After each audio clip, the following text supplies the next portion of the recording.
Hello, everyone. How you doing today? It's Saturday afternoon. I'm sitting in front of my bookshelf. I've got some unnamed diet beverage here. I just opened it and I'm about to pour it. And it's just like the good old days, isn't it? Right? Those of you who are nostalgic for the old way it was. It used to be we only had lives on Saturday or Sunday afternoon. It used to be I was always in front of the bookshelf, and it used to be that I was always drinking the unnamed diet beverage. Well, now, folks, it is Saturday. The summer seems to be drawing toward a close. It's starting to get some of that fall breeze here in my neighborhood. And yes, I'm sitting here in front of my bookshelf. I'm excited to be here with all of you. I'm excited about all the progress we have made. Do you remember when these lives barely had anyone watching? Do you remember when there were less than 20 people watching live? Do you remember when I was using my computer and the image was nowhere near as good as it is right now? Do you remember how much things have grown? We have gone through a whole cycle together as a community. It has been really amazing how far we've come. All right, and I'm writing the super chats down, mind you, and I will address them. Manufacturers, planned obsolescence. All right, and folks, we are going to have a great conversation here today. It's going to be an interesting live. I'm going to be doing a lot more lives, by the way. That is one of my big commitments I have made to myself. You and I, members of this community, and myself, we will be engaging with each other a lot more in the coming months, right? We're still kind of on lockdown, and I have decided I am going to make the most of it. I am going to make the most of it. And I am going to do my best to be on here as much as I possibly can to answer your questions. Sometimes I might come on here, I might not even have anything prepared. I might just be answering your questions, but I'm going to do it, right? And folks, here in Bay Ridge, in my neighborhood, in Brooklyn, New York, they have just opened the gyms. And I did not realize that the gyms were open until my gym charged my account. And I looked and I said, they're charging my account. I wonder if that means that they're open once again. So I called the gym, and they were open. Now they've got big restrictions at the gym where I go to work out. Right? They said every machine must be 6 feet away from another machine. No showering. You can't shower at the gym. So I was thinking to myself, okay, I'm going to go to the gym this morning, and I'm going to just see what's there. I'm going to see, how it is. And so I went to the gym, I walked in, took my temperature, I passed. After passing, my temperature was fine. They asked me a couple questions. I answered those questions.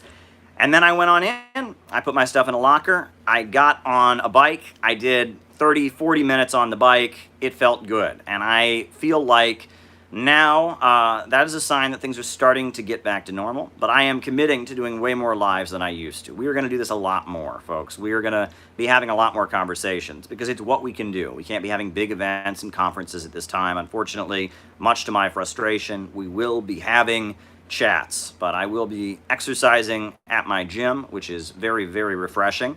Furthermore, I will be talking to you, and we're going to have a great time. So if you haven't done it already, now is the time to hit that like button. Hit the like button. Hit the subscribe button.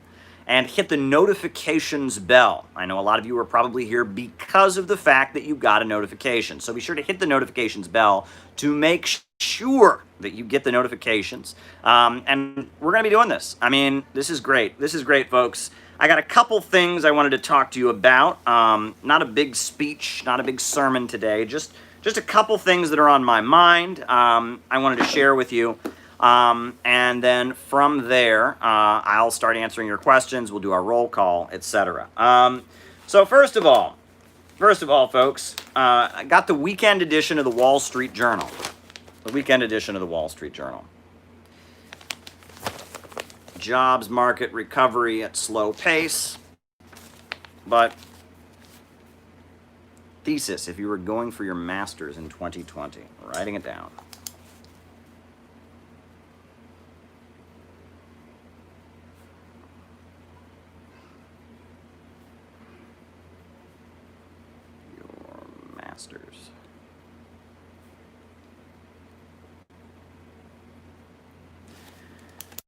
So, folks, I've got here the bottom of the front page of the Wall Street Journal. Now, here it says, oil fades in land of rich reserves. Venezuela output dwindles after decades of mismanagement by socialist regime.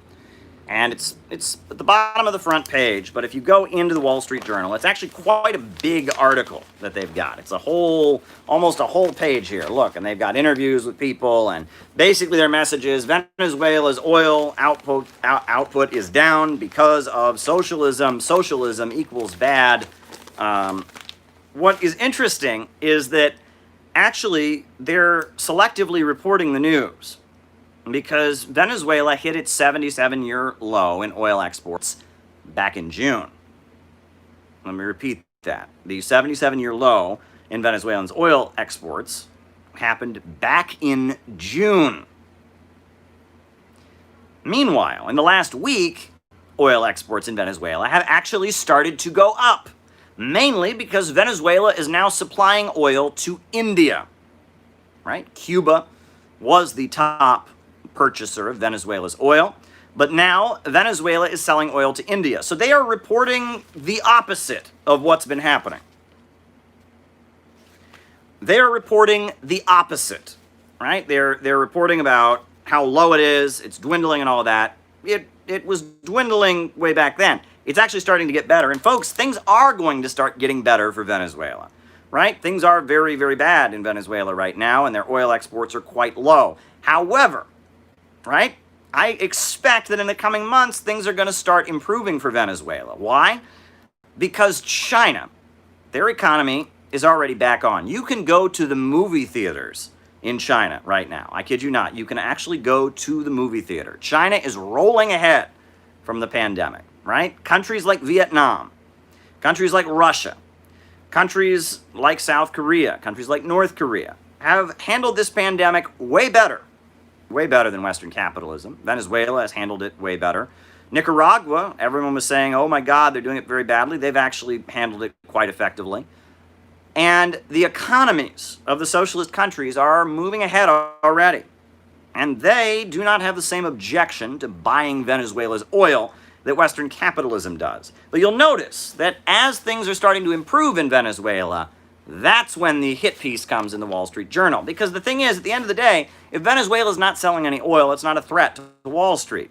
Venezuela is a threat because it is a competitor with a state-run oil company that sells and exports oil on the international markets in competition with Wall Street and London. Venezuela represents a threat to the Western capitalist order. The fact that the proceeds from the oil revenue of the Venezuelan state are used to build up the state-run socialist economy, much like what Gaddafi did in Libya and built a very prosperous socialist society that was the most prosperous country on the African continent, much like how Vladimir Putin rescued Russia's economy from the disastrous fallout of the fall of the Soviet Union. The Venezuelan model, they're starting to move ahead, and so the attacks come, right? It's just classic. So, folks, I wanted to comment on that. I also thought it was amusing that the Wall Street Journal, on the front page of their exchange section, they decided to hit us with robot coworkers and hands-free pizza delivery. The tool makers of pizza chains, the business now thriving, were prepared for a world of touchless transactions, automation, and decentralization. Their success may define and reshape the business world from time to time. Folks, exactly what Marx was talking about. Machines replacing labor, human beings, competition with machines, the falling rate of profit, overproduction, the built-in self-destruction of capitalism. It's all happening before us, folks. I mean, it's like Marx has never been more accurately proven correct. I mean, we are living in a world where billionaires and bankers are making lots and lots of profits by eliminating workers from the assembly line, and then, pretty soon, hanging over the heads of capitalism is the reality that those workers are also consumers. They cannot buy back the product that they produce, and capitalism is facing a big crisis. Amusing stuff. Now, folks, I've got a couple other things I wanted to touch on I'm excited about the Russian vaccine and how well the Russian vaccine is doing. I'm excited about, Shenomics and China's moving ahead. I'm really wishing that this election coming up in the United States could be over already, because I'm darn sick of it. Absolutely, positively sick of it. But folks, I wanted to talk to you just briefly about movies. I recently watched the classic Hollywood Western from 1962, The Man Who Shot Liberty Valance. I don't know if folks have ever seen this Western, starring Jimmy Stewart and John Wayne. A classic Hollywood piece, The Man Who Shot Liberty Valance. And I watched that movie, and I realized that this was a progressive movie. I mean, it not by today's standards, perhaps, but at the time it came out, it hints at civil rights, but the overall message of the film is pretty progressive for its time. It's a Kennedy-era, progressive Hollywood liberal film. The plot of the movie is this, right? That there's this idealistic young lawyer who is taking Horace Greeley's advice and going west. He's going out to unsettled territory. And on his way in a stagecoach out to unsettled territory, he's robbed by a criminal. And this criminal robs him. That's my stake, Valance. You pick it up. Classic. Right, John Wayne. That's my stake, Valance. You pick it up. Right, John Wayne. But he's robbed by this criminal. Caleb, you should watch How Green Was My Valley. Same director. But it's about coal miners in Wales. Never seen it. I will watch that. I'm going to write that down. How Green Was My Valley. Very good. Very, very good. Now, he's robbed, beaten up, but the locals in the western area, they kind of rescue him, and they're taking care of him. And he sets up shop in the new territory. And all the people in this new territory, they never say what territory it is. It's just supposed to be part of the West. They never explain it. They're all being terrorized by this bandit, this criminal, this thug called Liberty Valance. And so Jimmy Stewart, the idealistic lawyer, who's a little bit of a nerd, kind of a klutz, he says, well, I want to put Liberty Valance in jail. Yes, I do. I want to put him in jail. I'm Jimmy Stewart. Yes, I do. Who is refining Venezuelan oil? Very low-grade oil, requires cracking, not standard oil. Okay. But, so Jimmy Stewart, he's upset that this criminal is terrorizing everyone. And he's a smart guy. And he's got his law books. And he realizes that many of the people in this area he's come to in the West, who are being terrorized by this criminal named Liberty Valance, are illiterate. So he starts giving school classes. He starts educating adults and children, teaching them how to read. And they're all living in terror of this criminal Liberty Valance. Well, John Wayne is a local rancher, all right, not a rancher, he's a local cowboy, whatever. He's tough, does mutual aid, volunteering, reinforce the decision to leave gaps of support. Right, that's an important debate. I'll talk about that.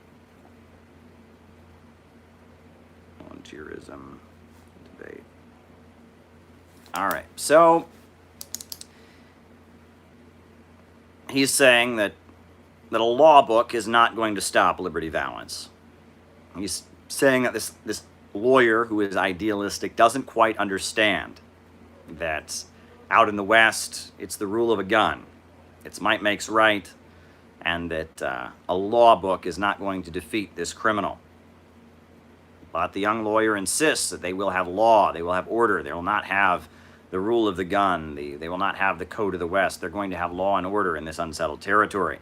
But John Wayne's character, the local cowboy, he doesn't buy it, Very interesting. So, of course, Liberty Valance once again shows up and is terrorizing people. And we later find out that Liberty Valance is not just a criminal. But this thug, Liberty Valance, Ramiro Funes mentioned you a couple of times, thought anti-imperialist like okay, will do.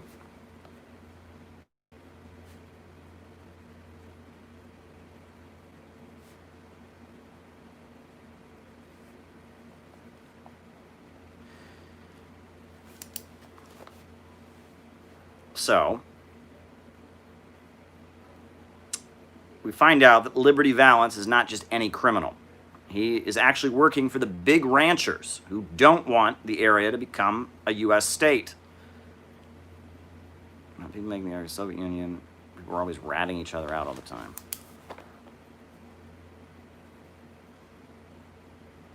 Ratting each other out.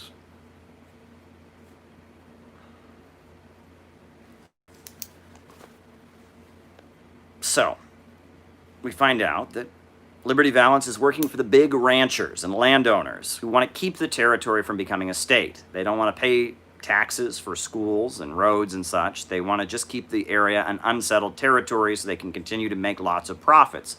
So this criminal, Liberty Valance, has been hired by the big landowners. He's not just a thug, he is a tool of the rich. He's a brown shirt. He's there to try and prevent the area from getting statehood. He's a Ku Klux Klansman of a sort. He is a brown shirt. He is a company thug. He's a gun thug, as they would call him in West Virginia. He's working for the rich. But the people of this unsettled territory, which Jimmy Stewart, the lawyer, has arrived in, they want statehood. They want schools. They want roads. They want to become more civilized and modern.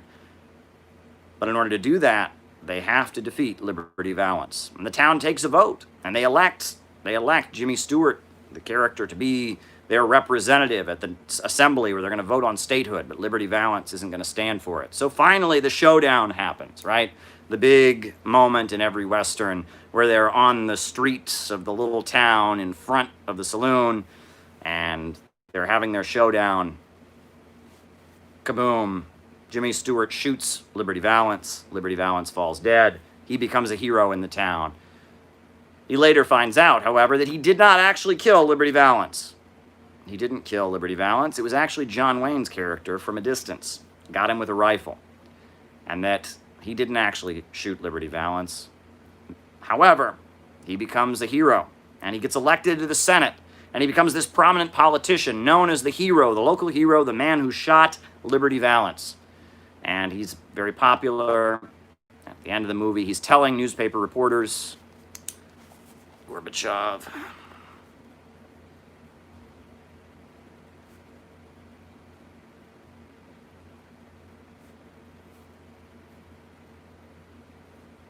he's telling newspaper reporters that he didn't actually kill Liberty Valance, but the newspaper reporter says, we're not going to print it, that this is the West, and when the legend becomes truth, we print the legend. And so, it's a good movie. And essentially the message of the film is that at the end of the day, we all want to believe what this lawyer believes, these idealistic principles of law and order, justice and truth. But at the end of the day, beneath all of that, John Wayne's character is kind of right. It is kind of the law of the jungle. It's actually very good.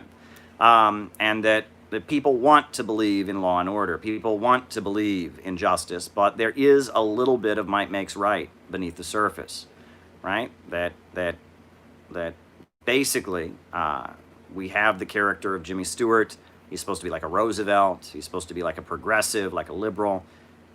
And we have Liberty Valance, a thug working for the rich and powerful, terrorizing everyone. And then you have John Wayne's character. Oh my God. All right.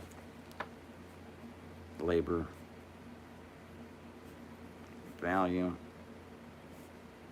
Smith. Then we have John Wayne's character. And John Wayne's character hates Liberty Valance, loves the people of the town, but he's cynical. He realizes that the only way to really protect the people is you got to meet fire with fire, you got to be tough. And that people would rather believe what the progressive says. People would rather believe what this liberal from out east who's come in to bring education and law and order to the area, people would rather believe what he says. But at the end of the day, the only way those ideas that Jimmy Stewart's character believes in, the only way they can really be implemented is you have to fight the bad guys. You have to get tough. Sometimes you have to shoot Liberty Valance. It's a good movie. I recommend it. And a lot of westerns from the 1960s, John Ford directed, they have what you might call a kind of a liberal overtone to them. They're kind of liberal movies because that was the flavor of the times. Coming out of McCarthyism, that was kind of the flavor of the times.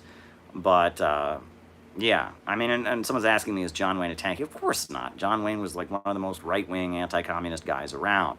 But the movie kind of shows that beneath liberalism, beneath the high ideals of liberalism, the world is a little bit more might makes right, I guess, is the message of the film. It's worth watching. It's worth watching. I enjoyed it. As a Western movie, I really did enjoy The Man Who Shot Liberty Valance. On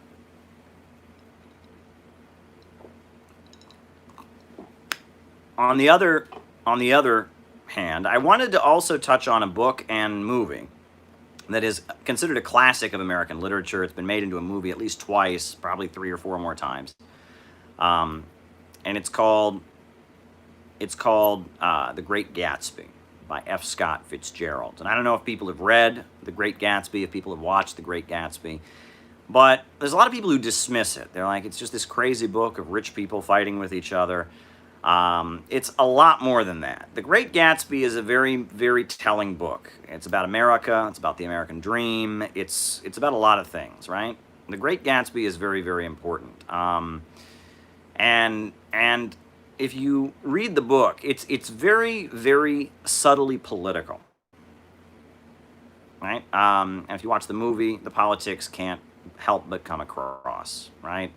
It's that there's this beautiful girl, Daisy, and a boyfriend from the past shows up. And he's the Great Gatsby. He's this wealthy guy in Long Island who's putting on all these crazy parties. Turns out that he's this low-income fellow that she used to date years ago. And he was in love with her, so he determined for her to fall in love with him that he would have to become wealthy. And so he's become wealthy. He's become this millionaire who has these crazy drinking parties. And he's going to get his girl after so many years, now that he's finally become wealthy. And of course, she doesn't leave her husband for him. She stays with her husband, even though he's a bit of a jerk, and he's heartbroken by it. It's a pretty good piece, and it's about New York City during the 1920s. It refers to Queens, New York, as the Valley of Ashes. And it gives kind of a poetic image of industrial Queens, where there used to be a lot of factories and such. And one thing that's interesting is the villain character, the husband of Daisy, is a white supremacist. He's a white nationalist, white supremacist, white fascist, whatever. And one of the reasons you're supposed to not like him is he's always rambling about racial supremacism. And it shows that among the rich and powerful at that time, among these wealthy banker elites, these millionaires and billionaires back in the 20s, there was a big, big sympathy for Nazism and fascism and such. And that comes across in the film.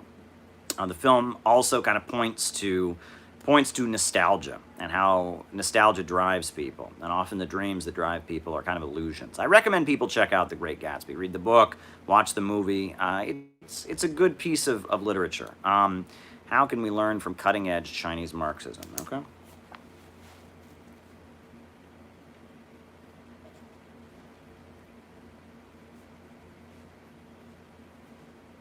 So I recommend people check it out. But yeah, I think that The Great Gatsby is worth exploring. Many Marxists dismiss it. There's this anecdote told about F. Scott Fitzgerald, that F. Scott Fitzgerald was apparently talking to Ernest Hemingway, the story goes, and he said to Ernest Hemingway, there's something different about the rich. And Ernest Hemingway said, yes, they have more money. And that in a lot of ways you can read F. Scott Fitzgerald's writing as being kind of in awe of wealthy people, feeling sympathy for wealthy people, rich people drinking and having parties and such. But it's also pointing to bigger truths about the United States. There's a reason this guy, really touched off a nerve. And that the 1920s period, in the lead up to the Great Depression, when they talk about out-of-control financialization, where the stock market became a big gambling casino for the rich. There was a huge amount of fictitious capital. a huge amount of paper money and paper transactions, speculation. Meanwhile, you had Henry Ford, who was eliminating workers from the assembly line and churning out radios and automobiles at a faster rate than ever before. The automation of production speeding ahead. Europe being significantly weakened because of the First World War and becoming more and more dependent on the United States. You have all the factors that eventually gave rise to the Great Depression in the 1930s and the Second World War. But the 1920s is a period in which, capitalism is churning along. Things appear to be good, right? People, some people actually have cars, radios, right? But, all across the country, there's deep suffering and unrest. The working class is being squeezed more and more. In places like Kentucky and West Virginia, the miners are just being destroyed and being viciously hunted down by the company. You have auto workers with no unions that are just being treated miserably in Detroit and other places by Henry Ford and his apparatus of car production. Meanwhile, in New York City, the garment workers are being sweated to the bone. A lot of immigrants from Eastern Europe or Ireland or Italy are working in garment factories in what is now Chelsea, New York City, or the garment district in Manhattan. They're working their fingers to the bone, and they're just being driven to work harder and harder. And the steel mills that turn out the steel have immigrants from Italy and Eastern Europe and places, and they're being paid pennies, and people are miserable and starving, and the working class is being crushed and crushed and crushed, and the rich are getting more and more wealth, and they're spending that wealth on the stock market and betting and creating money out of nothing, right? They're engaging in more and more speculation. And the economy is churning along, and they call it the Roaring '20s, right? Alcohol's illegal, but everyone kind of looks the other way, and there's speakeasies and bars, and people are drinking alcohol, and the mafia and organized crime is rising. That's the 1920s, right? Everything is moving along. It's supposed to be good times for capitalism, right? World War I is in the past. Everyone's moving along. Sure, there's huge amounts of racial inequality in the U.S. South. Many African Americans fleeing from the South to northern industrial centers where they're still treated horrifically and not hired at even what the pay that the recent immigrants are making, and all of these factors eventually culminate in the social explosions of the 1930s. But the 1920s, they're still in the illusion. They're still in the illusion that things can go along, right? They're still in the illusion that the American dream is well alive, that capitalism is always going to be successful. In fact, in the 1920s, they had a slogan. They used to say, Ford has defeated Marx, that Henry Ford has defeated Karl Marx, they used to say. Henry Ford, with his innovations in the assembly line production, has defeated Karl Marx. Marx's ideas are outdated. Henry Ford, with his assembly line production and his paying workers slightly higher so they can afford to buy his products, and etc.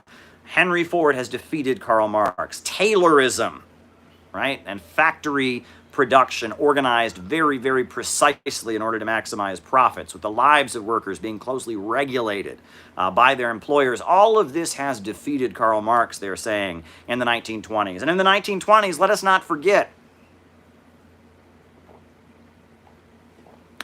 that in order to keep the working class divided, the capitalists staged a culture war. A culture war. The monkey trial. Has anyone here ever heard of the monkey trial? 1926, 1927. 1927, a little tiny town someplace decided to arrest a high school teacher for teaching Charles Darwin's theory of evolution. And they were going to have the little town become a media sensation because they would have the infamous monkey trial, where they would debate. They would have big-name lawyers come to this little tiny town. It was in Kentucky or Tennessee or someplace like that, and argue about evolution.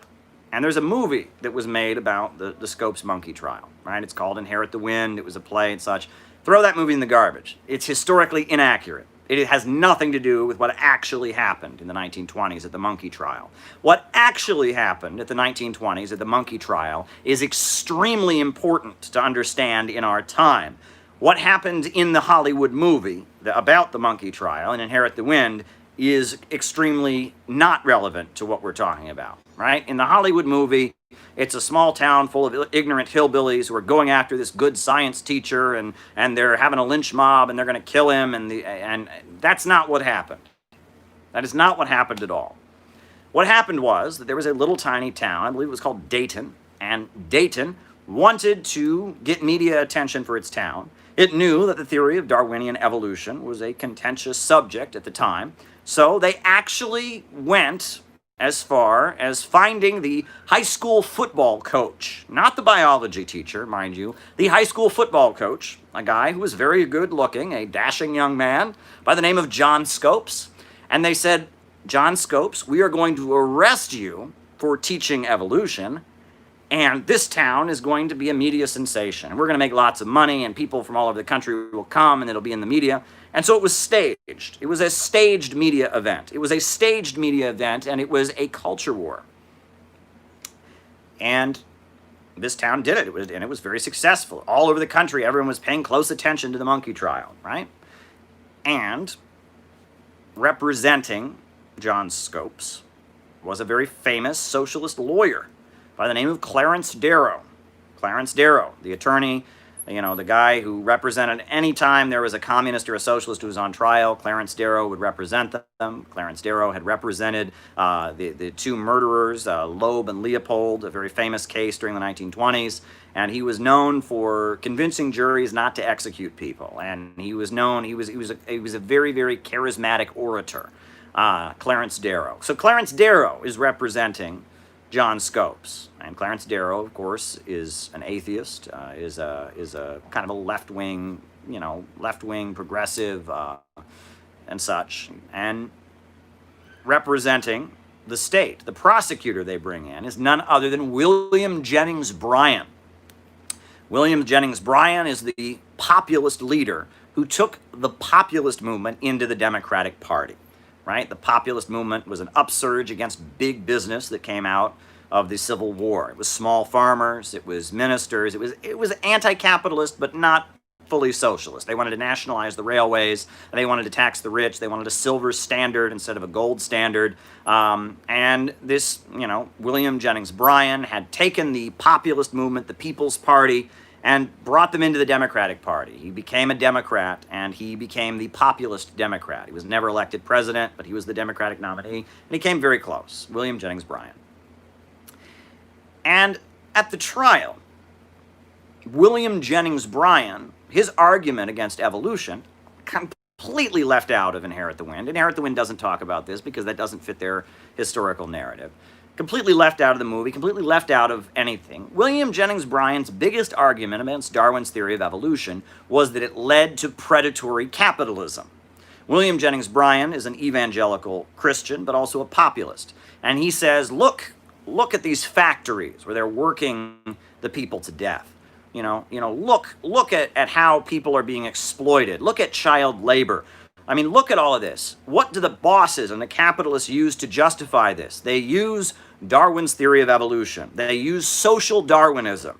They use the idea that the survival of the fittest, and that predatory free market capitalism is based on this idea that some people are just naturally superior to others, that you shouldn't try to help those who are downtrodden. Eugenics, right? That bell curve nonsense, or that's what we call it now, but basically, William Jennings Bryan is saying that working people need to be defended from the evil idea of Darwinian evolution because it will lead to sweatshops, and it will lead to exploitation, and it will lead to a world without morality, right? William Jennings Bryan is holding up God and the Bible and his fundamentalism because he sees it as a way of protecting working class people.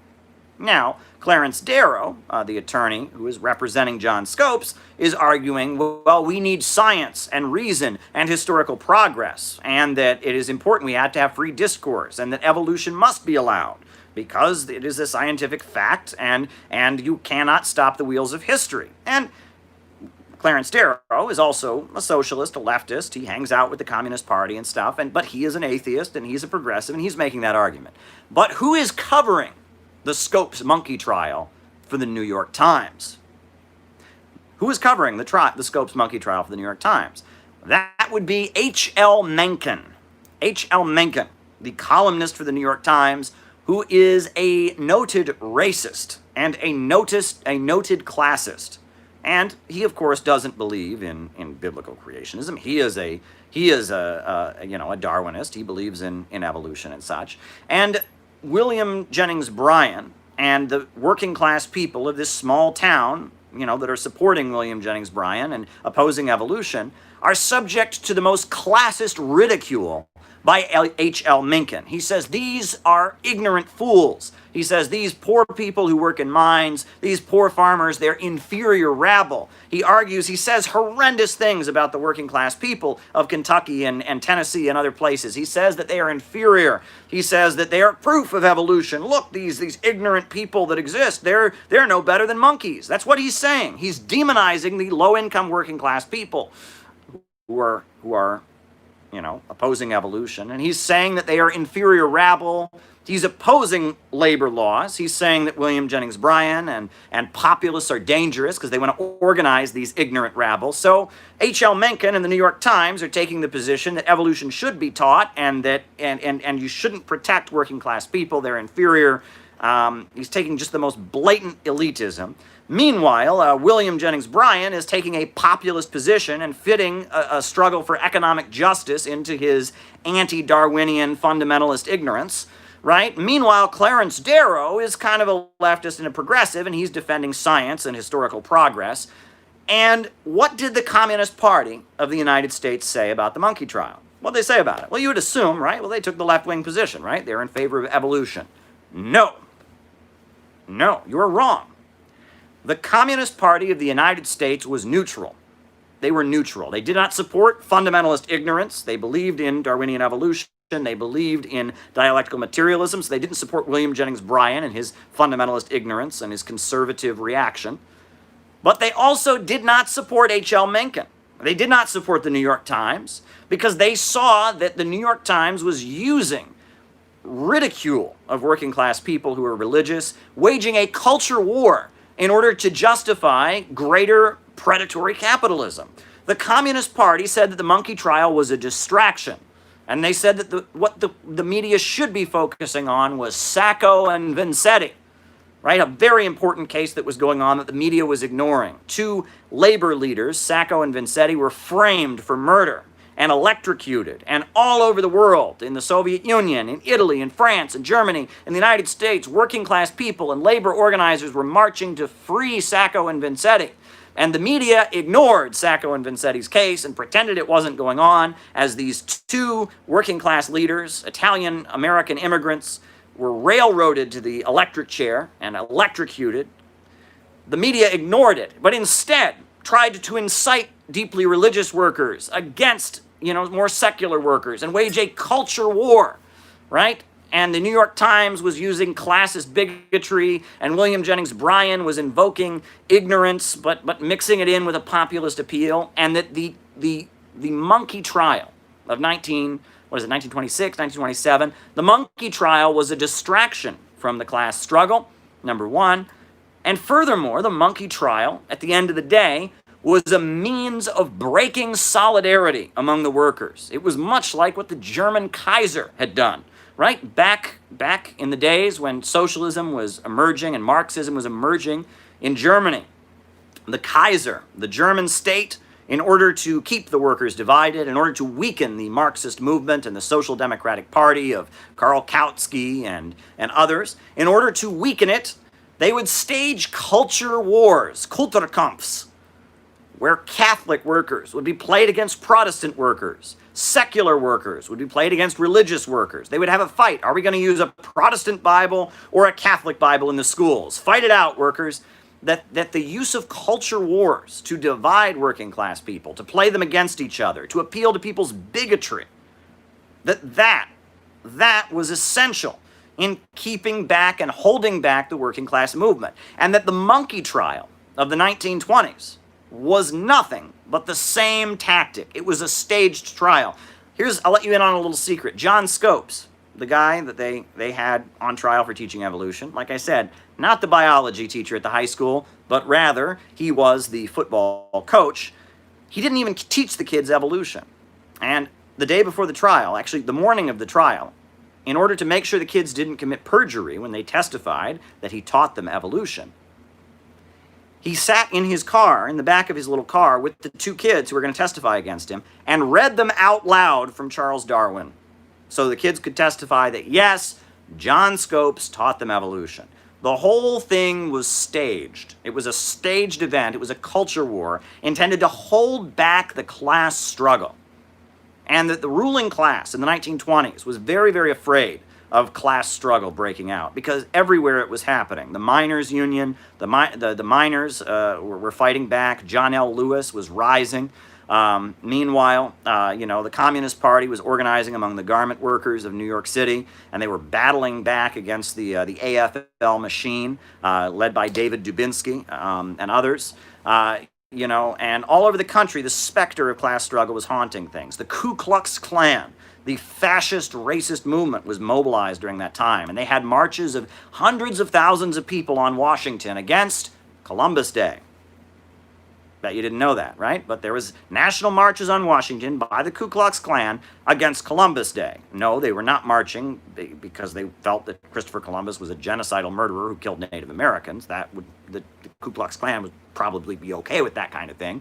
The Ku Klux Klan was marching against Columbus Day because they did not believe that the U.S. government should have a holiday to honor Roman Catholics. They felt that Catholicism was an un-American foreign religion, and so they had national rallies of hundreds of thousands of people in Ku Klux Klan robes to march against Columbus Day. Again, a culture war to distract the working class, to divert them away from class struggle. The Ku Klux Klan murdered African Americans, lynched them, terrorized them. The Ku Klux Klan attacked immigrants and foreign speakers. It went after suffragists. They were opposed to women's right to vote. And furthermore, the Ku Klux Klan also had national rallies against Columbus Day. And in fact, it's interesting. Many people point out that Donald Trump's father was arrested at a Ku Klux Klan rally. That is true. And the details are rather interesting. It was during this time. I believe it was in the 1920s. And the rally took place in Queens, New York. And the rally took place, it was a Ku Klux Klan rally against the NYPD. Bet you didn't know that. Bet that's surprising. But the New York City Police Department at the time was overwhelmingly Irish Catholics, right? That's why they call them paddy wagons. It's a racial expression, right? And the Ku Klux Klan had a rally against the New York City Police Department because they said it was hiring Roman Catholics who were un-American. And so there was an anti-New York City Police Department rally staged by the Ku Klux Klan in Queens, which Fred Trump, Donald Trump's father, apparently attended and was arrested. The NYPD did not take too kindly to this anti-Catholic, anti-NYPD rally and went and broke it up. And Fred Trump, the father of our current president, was among the Ku Klux Klansmen, apparently, and was arrested. Very fascinating story. But yes, right? You'll remember that my grandmother, bless her heart, my late grandmother, I should say, she is deceased. I remember I would talk to her about politics. She had been born in 1920. And I would ask her about politics, especially when I was reading about the 1930s. She didn't remember any of the politics of the 1930s, but I did ask her about politics, and she said her first political memory was telling people not to vote for Al Smith. And she would say, yes, when I was in kindergarten or first grade or whatever, I went to school and I told everyone, don't vote for Al Smith.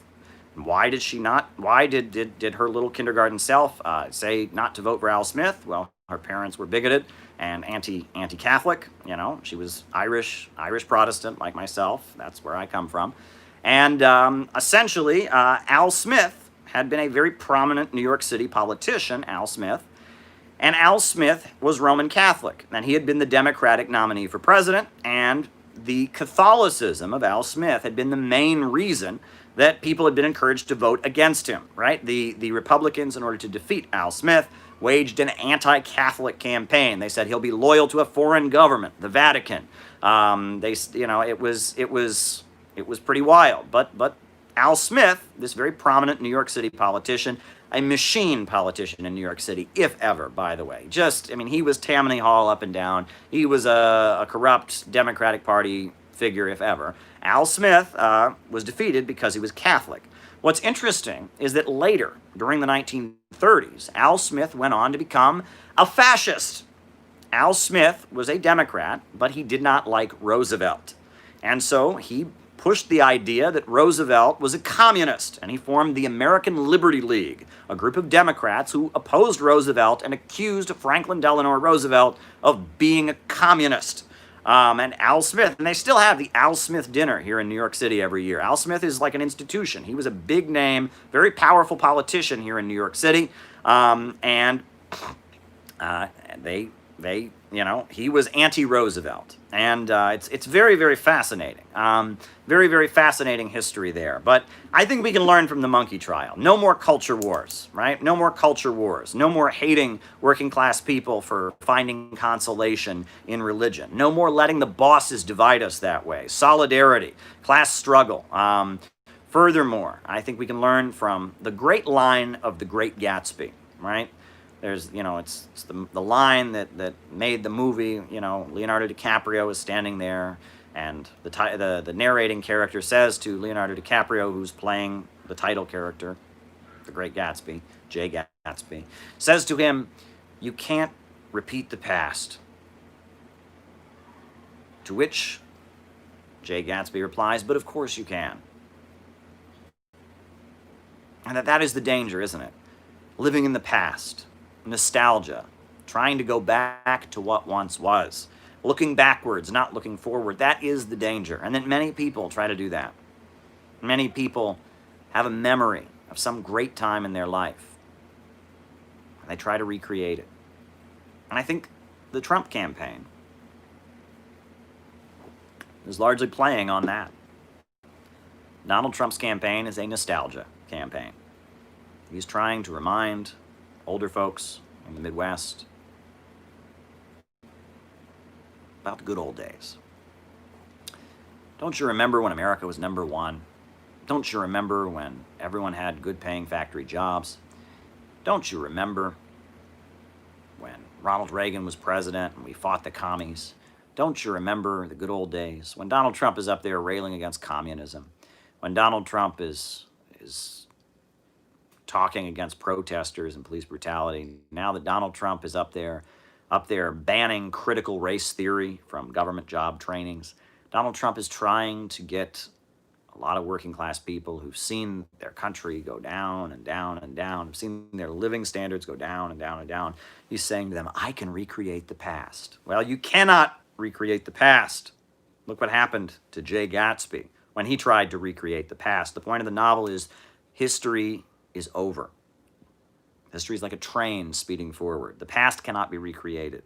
The future, however, is unwritten, and the future is up to us. Exciting times we live in, folks. I wish this election could just be over. I really do. I am sick and tired of this election. But at the same time, we need to learn from the past. We need to learn from what went wrong, what went right, as we figure out how to get out of this. Folks, my book on Kamala Harris should be out within a few days. I've been very frustratedly trying to adjust the cover to meet Amazon's standards, but fingers crossed, it will be up for sale on Tuesday. And this book, a lot of work has gone into it. It's a very short book, but very well researched, beautifully laid out, beautiful cover. Shout out to Arthur Porter. He made an amazing cover, and then he stayed with me throughout the epic battle with Amazon to get it to meet their standards. Tuesday, fingers crossed, Kamala Harris and the Future of America by yours truly, Caleb Maupin. As I see it, will be available for purchase. And we're moving ahead, folks. We're looking ahead, right? I have gotten into this rut, and I think there are many people who get into this rut from the pandemic, right? Where they're working from home, or worse, many young people are unemployed. I mean, thank goodness I'm gainfully employed. I just am working from home. They get into this rut where they just, they don't want to do anything. I made a commitment to myself about 9 days ago that I was going to get out of the rut. I'm exercising every day. I'm working hard. I'm going to do more of these lives. I'm going to do way more than I used to. I'm going to engage with you. and we are going to move ahead. The pandemic is not going to stop us. COVID-19 is not going to stop us. The capitalists are not going to stop us. The billionaires are not going to stop us. This sickening election is not going to stop us. Socialism is the answer. Capitalism is doomed. Imperialism is doomed. And we have a historic duty to move ahead. And I'm going to do the best I can, and so are you. We are going to get out of this crisis.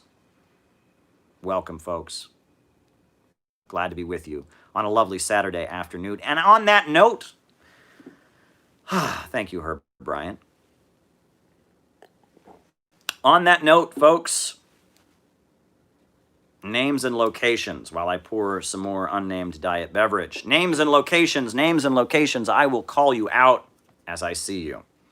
I will call you out as I see you. Jordan in Indiana, Joey in Belize, Snens from Germany, Daniel in Los Angeles, that's what I like to see. David in Milwaukee, Switzerland, Albany, New York, Lawrence Chu, Sami, UK, David in California, Australia, Oz Whistles, Sam Levin in Los Angeles, Paul in the United Kingdom, Anthony Penza in Cleveland, Yorkshire, Germany, Columbia, Missouri, Logan, Texas, Des Moines, Iowa, Brian Schaefer in Illinois, Dennis Prager in Israel. Who else is with us? Greetings from Hungary, Ben in Denver, Northern Michigan, Louis in Portugal, Harlem, Lyle from China, Baltimore, Balthazar in Oakland, Dylan Small, Norway, Arctic Angel, Finland, Baltimore, Dan in Pennsylvania, Joanne from the Netherlands, Long Island, New York, Stanley Stanlin. Welcome, welcome, welcome. Kendall in San Diego, excuse me. Wow. Kenny from Malaysia, Evan from Canada, Julian from Southeast United Kingdom, Evan from Canada, Islamic Republic of Iran, Belfast, Bill Preston in the United States. Welcome, welcome, welcome, welcome, everyone. Poe in Pomona, California.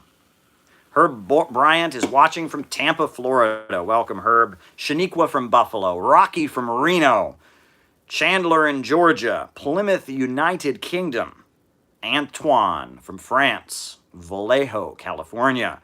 ILWU Local 13, Wilmington, CA. Cincinnati, Ohio, Jenny Lynn. Wow. Newark, New Jersey. Koji, United Kingdom. Alaska. Someone says I have a southern accent. I do not have a southern accent. I do not. I've never lived in the South. Will in Scotland. Yuri from New York.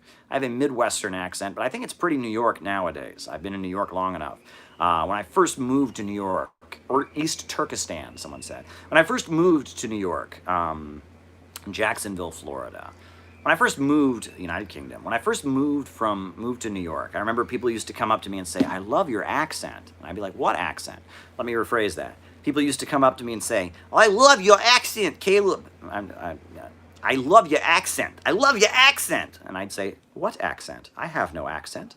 And they'd say, I love your accent. It sounds so authentic. And I'd say, I love, I'm just kidding. But folks, if you haven't done it already, why don't you put this up on Reddit? Put it up on Reddit. Put the link out on Reddit. Put the link up on your Facebook. Put the link up on, where else can you put? Put the link up on Twitter. Put the link up on social media. Go for it. Go for it, folks. Go for it. We want more people here. We've got plenty of enemies trying to undermine us. And so we got to do our thing. We got to fight back. We got to make sure that we keep going. Hit the like button, of course, and someone said retweet on Twitter and Mastodon. What is Mastodon? I mean, is that like the ancient? Is that a new app or something, or is that like an ancient beast? Right? Like isn't that like something the cavemen fight the mastodon or something? I don't know. But folks, we're just gonna keep plowing ahead here, right? I'm getting out of that working from home COVID funk. I'm working harder. I may be back at my office pretty soon, depending on how things go, and that'll be fun. But Mastodon's a platform. Okay, cool. I wondered. I was thinking about animals, but yes, indeed. So now, folks, I am going to start answering your super chats. Chinese manufacturers, do they do planned obsolescence? Well, I don't know. I mean, if they do, that's not good. And if they do, the Chinese government has the ability and the motivation to stop them.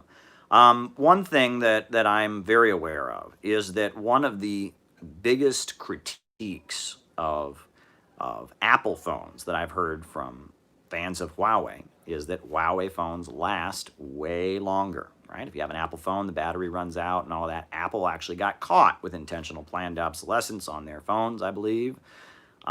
Whereas Chinese Huawei phones have a much longer life, and they have much better cameras, and they don't give out as quickly. They're a lot more durable, right? And that's a whole thing. I remember the light bulb, right?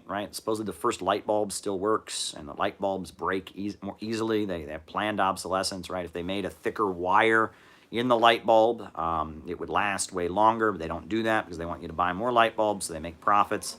Planned obsolescence, right? Very wasteful of resources, very greedy on the part of capitalists, and if Chinese manufacturers are doing that, that's not good. They shouldn't be doing that.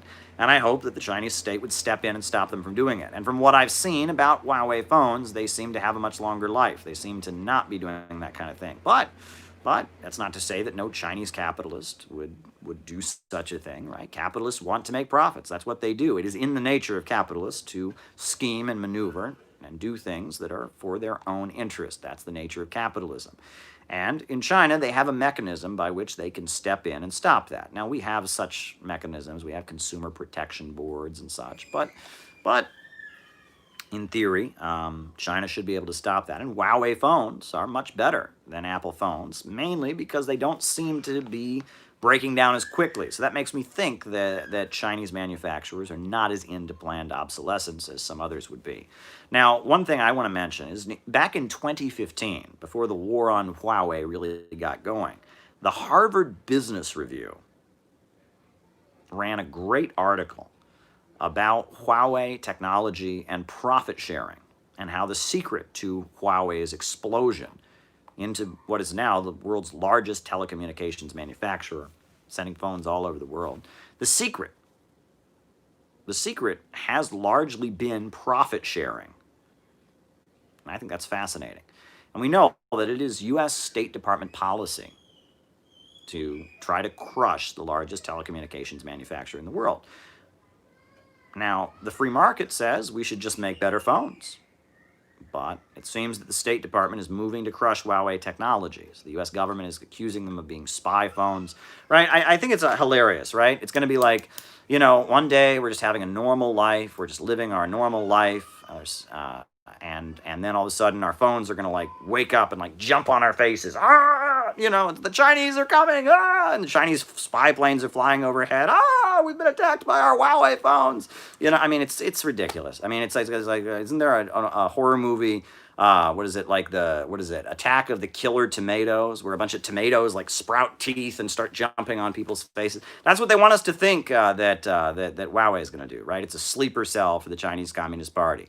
There's going to be some bureaucrat, some military leader in Beijing is going to go, all right, it's time to move against the Americans. And he's going to push the button, and then your phone is going to sprout legs and jump onto your face and start eating your eyes out or something. It's the silliest thing. It's the silliest thing. It is the silliest thing, right? Meanwhile, we have the revelations from Edward Snowden showing that the U.S. government is working with Verizon and AT&T and all the top telecommunications companies over here to gather information, to violate our rights, to violate the privacy of UN missions. Yes, folks.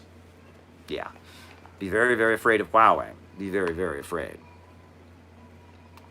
The new restrictions that they put on to Chinese diplomats are absolutely ridiculous. It's unbelievable. They can't speak to a big group of people. Their campus visits are restricted. It's unbelievable, right? They're singling out China. They're trying to whip us up into hysteria against China. And Mike Pompeo is reminding us the Chinese government is Marxist-Leninist, it's communist and all of that. And that's so funny because I thought communism didn't work. Right? I thought communism never accomplished anything. I thought it failed everywhere it's ever been tried. And whenever I point out to people that China has gone from being one of the poorest countries in the world to becoming a global superpower, They always say, well, it's because China's capitalist, you retard. And I always say, well, really? Because they've got these government, I don't know what that means. They've got these government-run banks. Oh, cereal, I get it. Okay, I'll write that down. They've got these government-run banks. They've got these government-run state-owned enterprises. They've got a communist party that's in charge. The president of the country has a degree in Marxism-Leninism. Fidel Castro said that Xi Jinping is one of the most capable revolutionary leaders he's ever met. But somehow, no, China's capitalist. And it's funny because it's the same people that think Obamacare is communism, right? Even though Obamacare, healthcare is private, no public option or whatever, it's communism, right? Obamacare is full communism. But China, with 5-year economic plans and government controlling the banks and government-run industries and the Communist Party in charge and every student in school is required to study Marxism-Leninism and big pictures of Mao everywhere, well, they're capitalist. They're capitalist, duh. I mean, it's just the arrogance of these people, right? Obamacare, communism, China, capitalist, okay? It's one thing. If you're a leftist who doesn't agree with China, you think that China has strayed from the holy one true way of Karl Marx, that's one thing. But for libertarians to try and tell you that China is capitalist and America, the United States, is socialist, they must have their brains on backwards. They must, it's beyond me, right? Okay, fine, right? If you want to argue that China has market elements, which they do, I think market elements are necessary in order to build socialism in our time. But regardless, if you're going to be a Simon Pure socialist, that's fine. But for libertarians, for people who go around saying the United States is socialist, to say China is capitalist and that's why it's successful. I mean, it's unbelievable, right? When Mike Pompeo says that China is a Marxist-Leninist state, I agree with him. And I think China's successes show that Marxism-Leninism and state central planning can eradicate poverty, can build strong countries, can raise people out of poverty, can industrialize, can bring us into a whole new world. So there you go. All right, that was a really long answer to a very short question, but that's okay. And keep them coming, folks. I'll answer any super chat question. May not be the answer you want if you're going to insult me or make racial slurs or within reason, right? Okay, if you say something stupid, I'm not going to answer it, but for the most part, I will. All right. Thesis. If you were going for your master's in 2020, what would my thesis be? I'm not going for my master's. I despise academia. And I say that with all due respect to any academic watching. Some of my best friends in college were professors. Some of the best people I know had a great time in college. But I don't like the academic environment. I really don't. Academia is just not the field that I particularly. I was not very happy with college, honestly. I didn't really enjoy it particularly. I probably should have gone to a better school. I went to kind of a pretty, well, never mind. But, wasn't particularly happy. What I was trying to teach myself to do was not what college was teaching me to do. I actually think I learned a lot more in the library of my college than I learned in the classroom. And that's one thing. I learned a lot in college, right? First time living on my own, being active with Marxist groups, studying and learning. I did a whole lot of studying in college.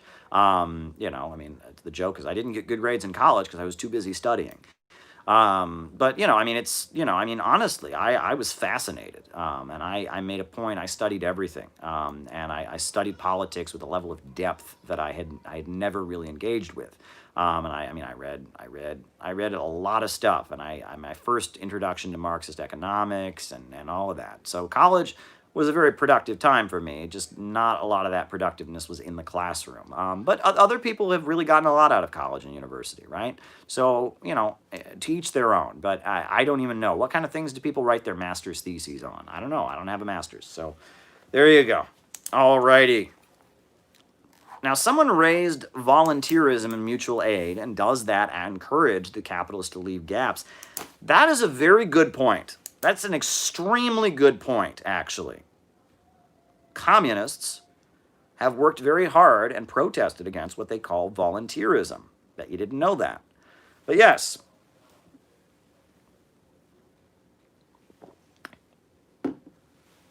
In the 1980s and the 90s, it was mainly the Democrats. It was mainly the Bill Clinton crowd. The Republicans pushed this a little bit, but it was mainly Democrats they came up with this idea. Right? We need to cut the jobs of government workers. We need to balance the budget. We need to lay off public employees. But how do we do that?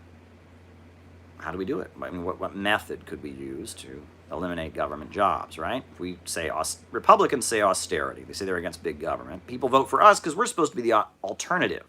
So how do we cut government jobs, right? How do we reduce the number of people hired to clean the streets of New York City? The Republicans do it by saying, big government is wasting your money, I'm going to lower your taxes.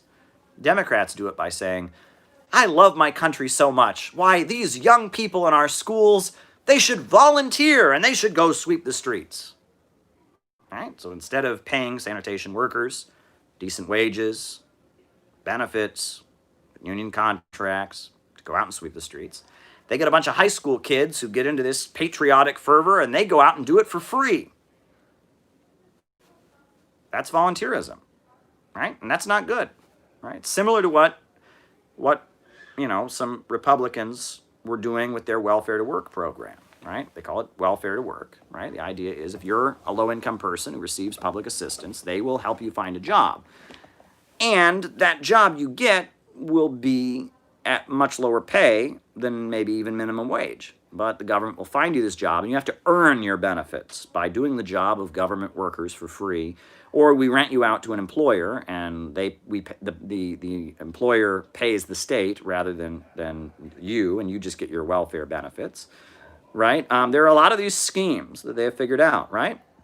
I mean, the Democrats were really pushing the idea of a national service initiative. Do folks remember the National Service Initiative? This is a big thing the Democrats are pushing. On the surface of it, it sounds very good. The idea is, hey, encourage young people to be patriotic, encourage them to go out and work for the good of the country. It sounds really, really good, right? But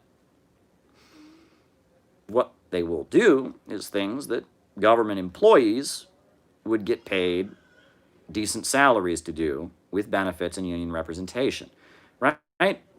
The idea is, okay, after you graduate from high school, you can get your college paid for free, perhaps, if you go into the military for a couple years, or if you go and do the job of a postal worker for free, or if you go and do the job of or clean the streets of the city for free. That's kind of the idea, right? It's an austerity scheme under the guise of volunteerism. So I can understand the question, Mr. Simran or Mrs. Simran, or Ms. Simran. I don't know your gender or married status, but they were asking. It's a very, very good point.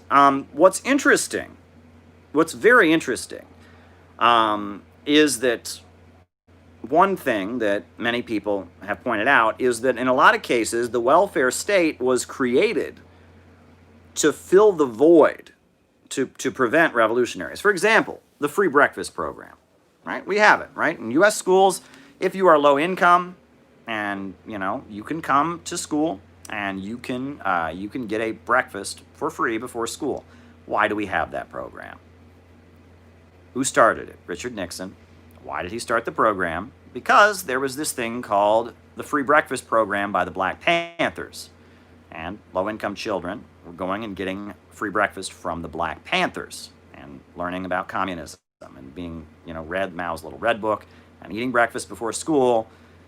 And so the FBI, J. Edgar Hoover, said that was the greatest threat to the internal security of the United States. And so they moved to crush the Black Panthers, but they also set up a government breakfast program so kids wouldn't have to get their free food from the Black Panthers. Now, there you go. I mean, and in a lot of cases, when things are not being done by the state or by society, revolutionary forces or just other forces will start to do them. The mafia, for example, right? The mafia is a great example of this, right? The mafia, right? If you're in a neighborhood where the police are not going to protect you, right? If you're in a neighborhood where, if your store gets its windows beaten in, nothing's going to happen, right? What's the classic thing the mafia used to do? A protection racket. right? You pay the mafia some money and they protect your store. And if you stop paying them the money, they arrange for there to be a problem at your store. The protection racket, very classic, right? Well, the reason the mafia existed in low-income communities in Italy and in the United States was it was doing what the state wouldn't do. If the state cannot protect your store windows, well, you hire the mafia to do it, right? Protection rackets, very classic.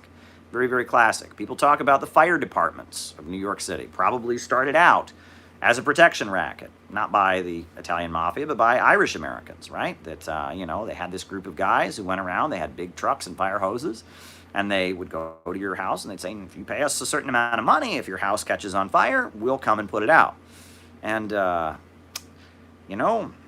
you don't pay us some money, it might catch on fire and we won't help you. That's a lot of fire departments actually started as kind of protection rackets by some kind of criminal organization, right? That, yes, we put out fires, and if you don't pay us, your house might conveniently set on fire, if you know what I'm saying. That happens. And so the idea is to prevent the criminals from doing this, we set up, a state fire department that you pay for automatically out of your taxes, and they put out the fires, and we put the mafia in jail, right? One of the best stories I ever heard, a great story that I heard, was that in Harlem, I actually heard this from a college professor in Cleveland, Ohio, a professor of black studies in Cleveland. Remember, he talked about how when he was a child growing up in Harlem during the 1970s, the garbage was not being collected. They would not collect the garbage in Harlem, in his neighborhood. And so the Black Panthers got the garbage all together. They collected the garbage. They put it in the middle of the street. They poured gasoline on it, and they lit it on fire. And from then on, the garbage always got collected on time. There you go. And many people talked about Hamas, right? I mean, the strength of Hamas among Palestinians was largely they would provide services that were not being provided. When people aren't eating, when people are not being protected, they tend to turn to other organizations. And that's dual power. So there's a whole example of that. So yes, when there are gaps, the state tries to fill it. And ultimately, right, I am all for people doing, feeding people and taking care of people. But the demand that the state take action should never go away, right? We shouldn't, that's something that a lot of anarchist types fall into, right? Is this idea, well, we're going to do mutual aid and the state will just wither away. We're not going to make any political demands. No. At the same time you're feeding people, the message should be, we shouldn't have to be feeding you. You should have a society where your needs come first. We should have a society where the people's right to eat and their right to jobs and housing is guaranteed. We should have a decent society where we don't have to be doing what we're doing. The message should not be, we're great revolutionaries doing this. We don't need the state. We're going to build our little happy little hippie commune in the middle of the street and we're going to play drums and no. Right? I mean, the message should always be, we need to demand. We need to build a mass movement to demand that the state apparatus, that we have a government of action that fights for the people. And I agree with that. So it's complicated, and I can understand why Simran raised that concern, because it's true, right? And especially a lot of the anarcho-liberal types don't quite get that. They almost think it's a good thing when the state doesn't provide services, because then revolutionaries can, and we'll build our own communities. And that shouldn't be the attitude, right? All right, what other questions do we have here? Someone mentioned my friend Ramiro, my longtime friend Ramiro Funes, who's part of Anticonquista, and they mentioned about anti-imperialist collectives. I think it's great. I mean, collectives, collaborations to do this kind of work, to raise awareness about the evils of imperialism and such. I think it's great. Cooperation, different collectives, different collaboration efforts to try and produce material to challenge the lies of society. I don't know how to pronounce it correctly, the Quao Collective, which is doing pro-China, anti-imperialist work, Anticonquista, which is done by Ramiro and some others. Great stuff. I've known Ramiro for years. Ramiro is a great guy. I think I met him, the first time I ever met Ramiro was at an event about the coup in Honduras that I was attending, and he was there, and we started talking, and I was just blown away by his in-depth knowledge of Marxism and Marxist ideology. He is a very, very sophisticated and serious revolutionary. He knows history. He lived in Ecuador for a long time. He works in different media outlets. He's studied Marxist theory. He's a very good speaker. He's a very good writer. A+ to Ramiro, great guy. Glad he's doing his work with Anti-Conquista. I'm sure he doesn't agree with everything I say, and I'm sure I don't agree with everything he says, but that's okay, right? That serious revolutionaries can disagree with each other, and we need to have an atmosphere where people understand that one doesn't have to agree with everyone on everything in order to collaborate with them, in order to engage in joint activities and such, right? That you need to be able to work with people with whom you disagree. You need to be able to talk with people with whom you disagree, right? That coalitions have to be built. You can't just sit on the internet screaming and yelling at everyone who ever did anything you don't like, right? You have to be able to cooperate with different people in order to get things done, for goodness sakes.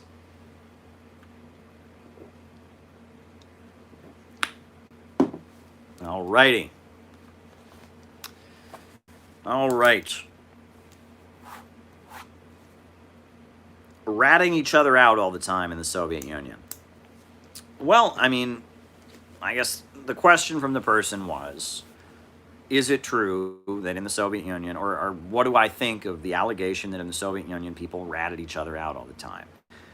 Well, I mean, that certainly happened. I mean, the biggest example of that would have been the Great Terror, Yezhov-Shina, in the lead up to the Second World War in 1936, 1937. There was a period of great fear of Nazi collaborators and Nazi spies, and there were a lot of people turning each other in. That certainly happened, and that many people talk about how, it started with the assassination of Sergei Kirov. He was a low-level government official who was shot. He was killed. And the Soviet government believed that Sergei Kirov's assassination was part of a wider conspiracy. What's interesting, right, is that they have spent millions and millions of dollars. I mean, at the Yale Russian History Department, other places, all over the world, the capitalists have spent millions and millions of dollars to try and say that Stalin killed Sergei Kirov, that it was staged, it was an inside job. It wasn't. Trust me. If it was, they would have figured it out by now. It was not, right? Now, many people maintain that the shooter who killed Sergei Kirov acted alone. Other people maintain that Sergei Kirov was part of a wider conspiracy against the Soviet government. I don't know.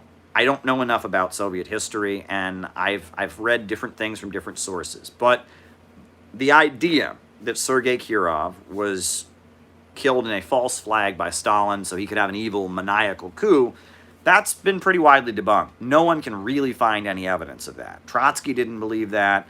Some of the most anti-Soviet historians have said, yeah, there's no way that happened. That Sergei Kirov's assassination was not an inside job. I mean, I guess there's no way to fully know that for sure, but it wasn't an inside job. Sergei Kirov was, a very prominent Soviet official. He was shot.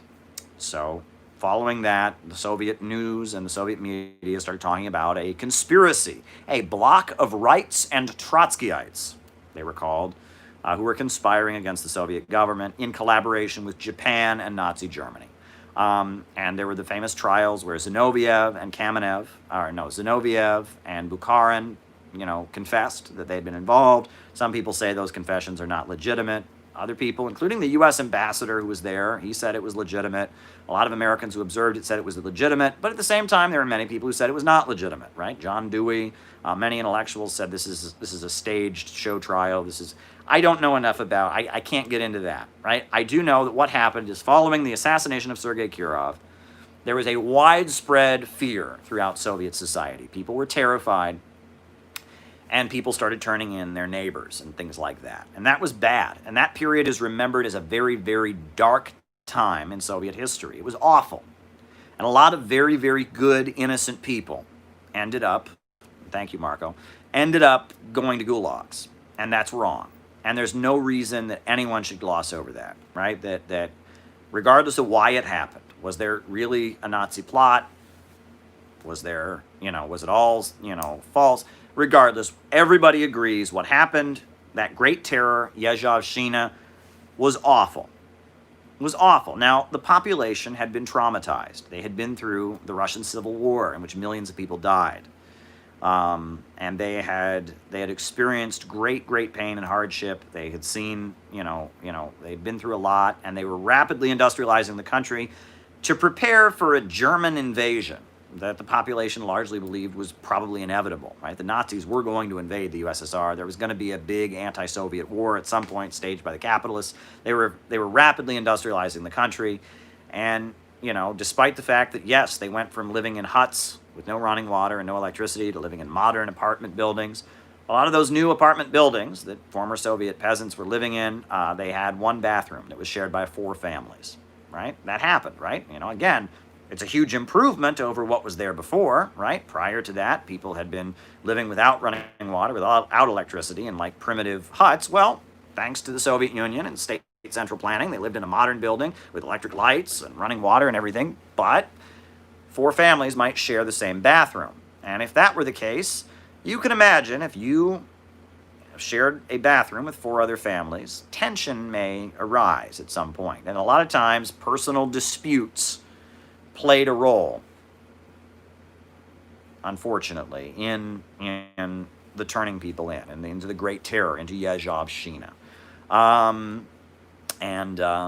That's wrong, right? In the Cultural Revolution, the same kind of thing happened in the Cultural Revolution, right? The Cultural Revolution was a campaign against capitalist roaders and revisionist elements in the Chinese Communist Party, but in a lot of ways, personal disputes found their way into it, right? And that happens when you mobilize the public into a fit of hysteria. A lot of times the PTSD and the pain that people have experienced, a lot of times personal gripes and grievances, a lot of times the crueler, meaner, nastier side of human beings can take effect. And people talk about in periods like that, where everyone's accusing everyone else, sometimes people start accusing other people just as a way to defend themselves, right? That people who don't accuse other people are the ones that get accused. So if they can loudly accuse everyone else of being a counter-revolutionary, then no one's going to accuse them. If they just sit back and say, will this stop? Or if they defend somebody, God forbid, who's being accused, why, then they're going to be a target. So if they just loudly accuse it takes on a life of its own. It's like a snowball, right? Now, Stalin executed Yezhov, the leader of the secret police. It's widely alleged that the leader of the secret police was an ultra-leftist, and he thought that creating this hysterical purge atmosphere was a way to maintain the purity of Soviet communism. But it was a bad time. The 1937 Great Terror in the Soviet Union was a bad time, and there's no reason that anyone should gloss over that or pretend that that wasn't the case. It was a bad time. It was a bad time. A lot of innocent people got hurt, and there were moments like that later in Soviet history. In the 1950s, in the 1970s, there were moments where the population would be kind of whipped up. But for the most part, most of the time in Soviet society was not like that, right? It was they would have these kind of campaigns every so often.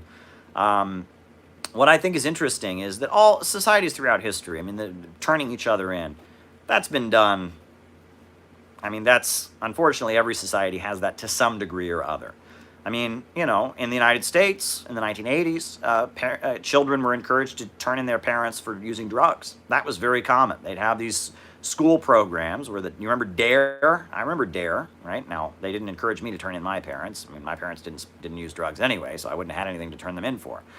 But with DARE, right, the police officer comes in and shows the kids what marijuana is and says, now, are any of your parents doing this? And the kid doesn't know any better and doesn't know what he's saying and says, oh, yeah, my mom uses that. And then the police come and drag her away. What's that? That's kids turning in their parents. We did it with the war on drugs. Was it right? No. People should be able to smoke marijuana if they want, okay? What else? There's many examples of this, right? I don't know. There's many examples of this, right? Where people are encouraged to narc on each other, right? To tell on each other, right? And that's a technique that's used, and that it's also a great way to make sure that false accusations are leveled, right? Because when you're encouraging people to turn in other people, usually people are hesitant to turn in other people, right? It's like you don't want to be a tattletale, you don't want to be a troublemaker, so you don't do that. But if you create an atmosphere where everyone's being encouraged to turn in everyone else, you're going to get a lot of false accusations. And actually, a lot of crime studies and such have showed that if you create an atmosphere where people are encouraged to turn each other in, you're going to get an atmosphere where a lot of false accusations are leveled. And you don't want to do that. You don't want to do that, right? Now you don't want to discourage people from, if there's genuine crime going on, you know. But at the same time, you know, you want to be balanced about it. I mean, a lot of people have argued that the way the Child Protective Services operates is a little bit like that, right? That you know, kids are kind of encouraged to turn their parents in for disciplining them, right? Giving them a spanking or whatever, right? You know, and that people worry that you know, that low-income communities are targeted more than that. That, you know, I mean, people have talked about CPS. The way to get your children taken away for abuse is to be low income, right? That wealthier people, even if they're guilty of sin, even if they're molesting their kids, if they hire a wealthy lawyer, they can fight the system and their kids are not going to be taken away. But if you're at low income, your kids are going to be taken away for anything, right? And they've talked about how the Child Protective Services in the United States very much operates in a manner that is Kamala Harris, black vote locked, narc atmosphere only hurts solidarity. Okay, all right.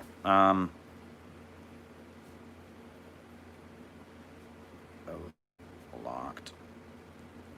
And someone said a narc atmosphere almost creates solidarity. And that's true. That's true. So, you know, I don't think a narc atmosphere is a good thing. I don't think we should have an atmosphere where people are being encouraged to turn each other in. But at the same time, you know, people need to know. People need to know that, that, you know, if something indeed wrong is going on, they can make a move. That's why I think, for example, and I guess then I'll go on to the next point, I think, for example, that the best friend of MS-13 is ICE. Let me repeat that. The best friend of MS-13 is ICE, right? ICE terrorizes immigrant communities, kicks down doors, divides families, you know, family separation, making whole communities, immigrant communities, afraid, doing horrendous things, right? Making it difficult for people to cross the border, making it so when people do cross the border, they're very afraid. Well, that creates fertile ground for MS-13. Because if you have a community that's terrified to ever call the police, they're not going to call the police when MS-13 is in their neighborhood, pointing guns in their faces, demanding ransom. They're not going to call the police when, you know, I mean, you're creating fertile ground for a criminal organization. When you make it hard for people to enter the country legally, criminal organizations that smuggle people into the country illegally are gonna flourish, right? That the anti-immigrant crackdown that Donald Trump promotes, a lot of Trump supporters think is about getting rid of crime and getting rid of criminal elements, is actually strengthening them. And you wouldn't be shocked to realize that already along the U.S. border, among troops that have been sent there, among forces that have been sent there, smuggling, you know, human trafficking, you know, sneaking people into the country, organizations have already been found, right? There's already been examples of that happening. So yeah, that while on the one hand you don't want to create an atmosphere where everyone's being encouraged to turn in everyone else, where kids are being encouraged at school to turn in their parents, etc. But you also don't want to create an atmosphere where people feel like they cannot, where people feel like if they ever raise a concern that they're in too much danger. Right? You don't want to create that atmosphere either, right? If a child is really being abused, they should be able to come forward and speak up, right? If there's actual criminal groups in your neighborhood, you should feel comfortable calling the police and saying there's people robbing people on the street and threatening us at the point of a gun, right? So it's a balance, right, in any society. I think I'll just conclude this by pointing out that that the nature of Soviet society, the reason it was so authoritarian was because it was under attack. Right? It was being bombarded by foreign attack. It was locked down. Function of money, law of value in the USA versus the USSR.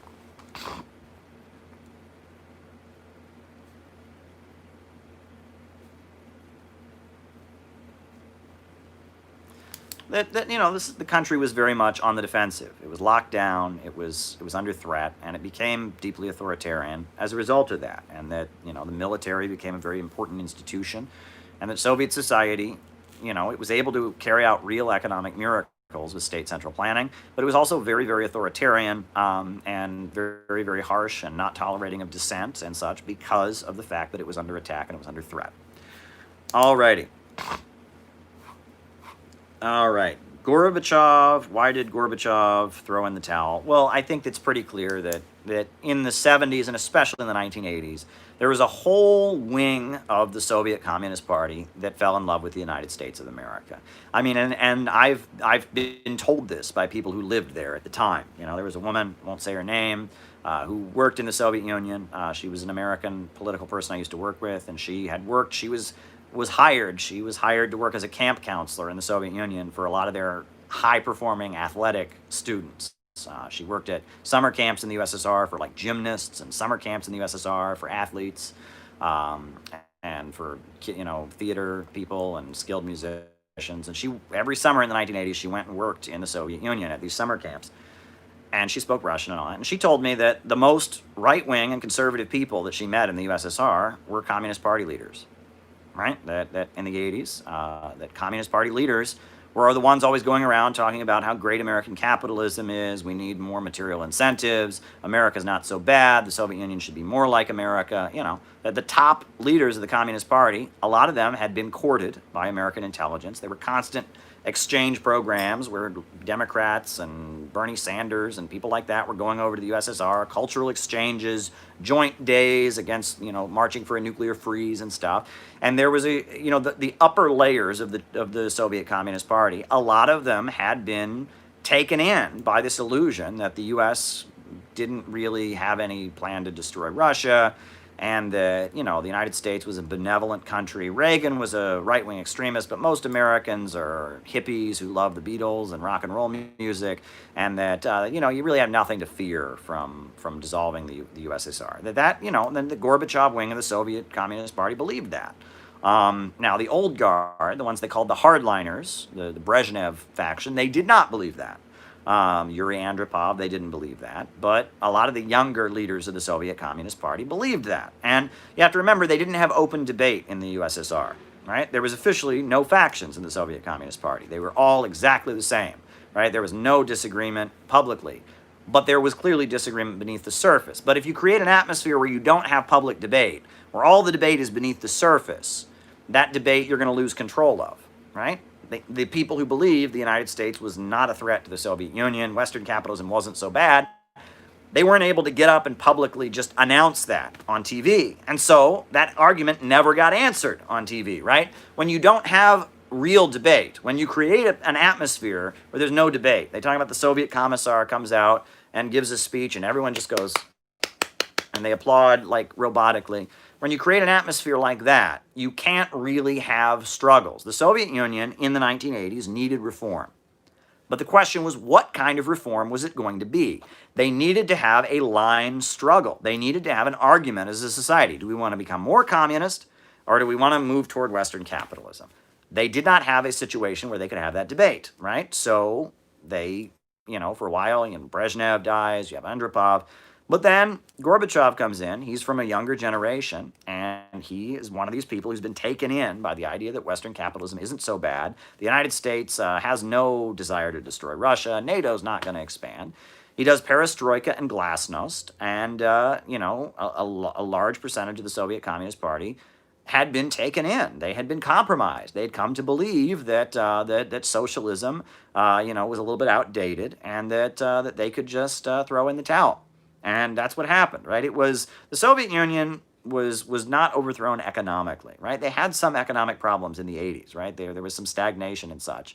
But ultimately, it was a political problem that overthrew the Soviet Union. There was a pro-Western wing they had these dollar stores where you could spend U.S. currency, and that yes, a very big percentage of the Soviet society's leading intellectuals and thinkers had just been taken in by Western capitalism. And the anti-nuclear movement was very key in making that happen, right? One of the main dissidents in the USSR was a nuclear physicist, and it's now proven he was on the payroll of George Soros, and that George Soros paid for a lot of art galleries in the USSR and Hungary and Czechoslovakia, and that a lot was done to kind of cultivate and compromise intellectuals in the USSR to get them to believe that the United States was not a threat. And what happened after the fall of the Soviet Union, after the overthrow of the Soviet Union? Immediately, American capitalist companies went in there like vampires and started sucking the blood of the population, right? Mass poverty, mass unemployment, factories shutting down, the farming system shutting down.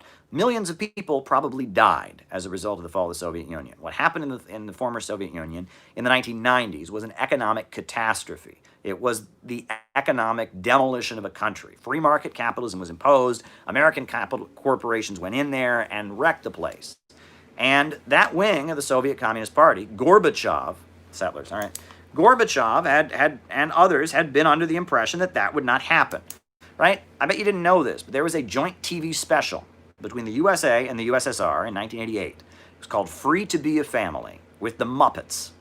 And the Muppets and Robin Williams and a lot of Soviet television was just promoting pro-American views in the late 80s, right? And everything was being done to try and convince the population that the Americans were not a threat. And then Western capitalism came in there and looted the place and destroyed the place, and it was a disaster. No one talks about this, but this is the situation. And because of that, Gorbachev remains one of the most widely hated people, in the former Soviet Union. And I think the fact that the Soviet Union did not have free discourse, they did not engage in line struggles, they did not debate. They had an atmosphere where debate was really not tolerated, and it was just kind of, the Soviet premier comes out, and we all applaud, and we pretend we all agree. When there's really huge boiling disagreements, there's one wing of the Communist Party that wants to go back to Stalin. There's another wing of the Communist Party that wants to basically adopt Western capitalism. They needed to have a line struggle. Those two wings needed to debate, and the population needed to be brought into the debate. And there needed to be a discussion in Soviet society about how to address the problems they had in the 1980s. That did not happen. What happened was that gradually the older wing came in, and the elements that had been courted and compromised by Western intelligence, they moved in and they threw in the towel. And at the end of the day, Soviet society needed to bend. They didn't bend, so they broke, right? China was able to adjust their socialism so that it didn't break. Well, Soviet socialism could not bend, so it broke. You need socialism to be able to bend. That's the thing. And I've heard this from many people, Russians, people in Western countries who went over there. In the 80s, it was very clear that the leadership of the Soviet Communist Party didn't believe in communism. That's very clear, and that they had been compromised. They had been taken in by the illusion that and that if they surrendered to Western capitalism, they would be okay.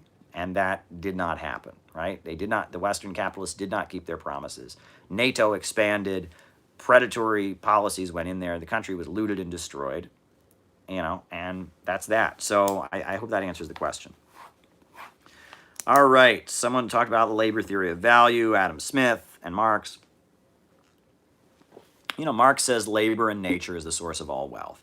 And Adam Smith said labor is the source of all wealth. I believe there was a pope, one of the popes actually said labor creates all wealth. And that Adam Smith is widely quoted by Marx, right? If you read Theories of Surplus Value by Marx, he talks a lot about Adam Smith's contributions, and he understands. Marx studied more than any other economist the work of previous economists, and he tried to understand it. He studied Ricardo, he studied Malthus, and that, yes, Adam Smith had some understanding of the labor theory of value, as obviously not Marx's. He didn't talk about surplus value and exploitation and such. But, Adam Smith understood capitalism to some degree, and Marx drew heavily from that understanding. No question about it. Marx spent a lot of time in the British Museum going over statistics and data.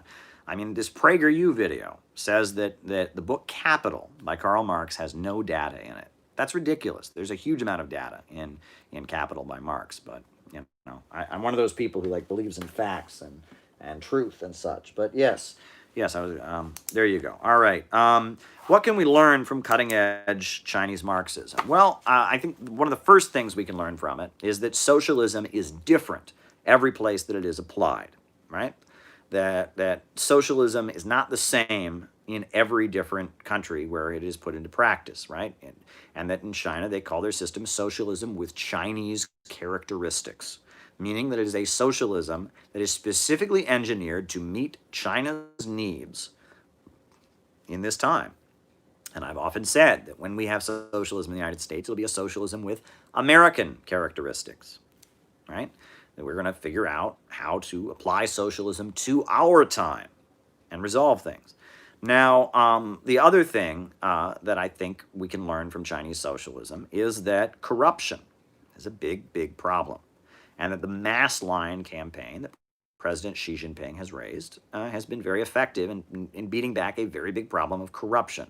Another thing I think we can learn from it is that you need a market sector to some degree, right? You know, the government shouldn't be making children's toys. The government shouldn't be running hotels, shouldn't be running restaurants, but you need the major centers of economic power to be controlled by the state, and the state should have the ability to control the economy for the good of the population, but you need a market sector to some degree or other. And I think one of the most important points that the Chinese communists have made, and it's it's kind of amazing, right? During the 1960s and 70s, the Chinese Communist Party was an ultra-leftist party, right? I mean, the Gang of Four, Gorbachev's perestroika was awful and brought back ethnic tensions and unemployment and poverty, but what about the 1991 referendum? All right, writing it down, 1991 referendum. Yeah.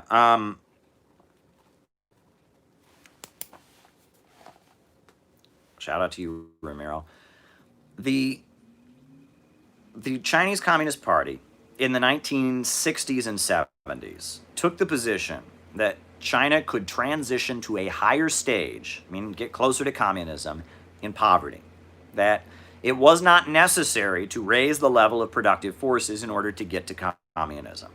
That's what the Gang of Four maintained, that one could reach a higher stage in poverty. And that's not correct, right? And that China went as far as saying that the Cultural Revolution in China was the greatest advance in all of human history toward communism. China, at that point, most of the country didn't have running water, did not have electricity. 90% of the population were peasants who were living in just deeply, deeply impoverished positions. But somehow, the Chinese Communist Party, the Gang of Four, maintained that situation that they were in, because of the fact that they ran their factories in a more egalitarian way, because of the fact that the population was very heavily politicized with the Red Guard associations, that because of that, China was the closest thing to communism humanity had ever seen. That was a huge break from Marxism, because Marx was very clear that the basis of communism is vast material abundance. The only way you can eliminate class differences, the only way you can move toward that ultimate ideal of each according to their ability, to each according to their needs, the way you can get there is by raising the level of abundance in society. That the reason that there is class division and the reason that there is a need for a state, all of this is rooted in scarcity, and that abundance is key on the road to communism. Well, in the 60s and 70s, the Gang of Four abandoned that idea. Deng Xiaoping revived that idea, and it became essential. And in everything, starting in about 1978, almost everything the Chinese Communist Party did was dedicated toward raising living standards, raising the level of productivity, and recognizing that that was a huge, huge ideological error, that you cannot transition to a higher stage in poverty. The goal of communism is to create vast material abundance, right? And that the only way to really break down class divisions and get toward the ultimate goal of communism is to have vast material abundance and to raise the level of productive forces. That's basic Marxism. That is Marxism 101. Read what Lenin talked about. Lenin, he said the Soviet Union, that communism is Soviet power, that's popular power, plus electrification, meaning it's public control over huge increases in huge advances in technology, right? That this is basic, but the new left, the synthetic left, the cultural left, whatever you want to call them, they basically abandoned that.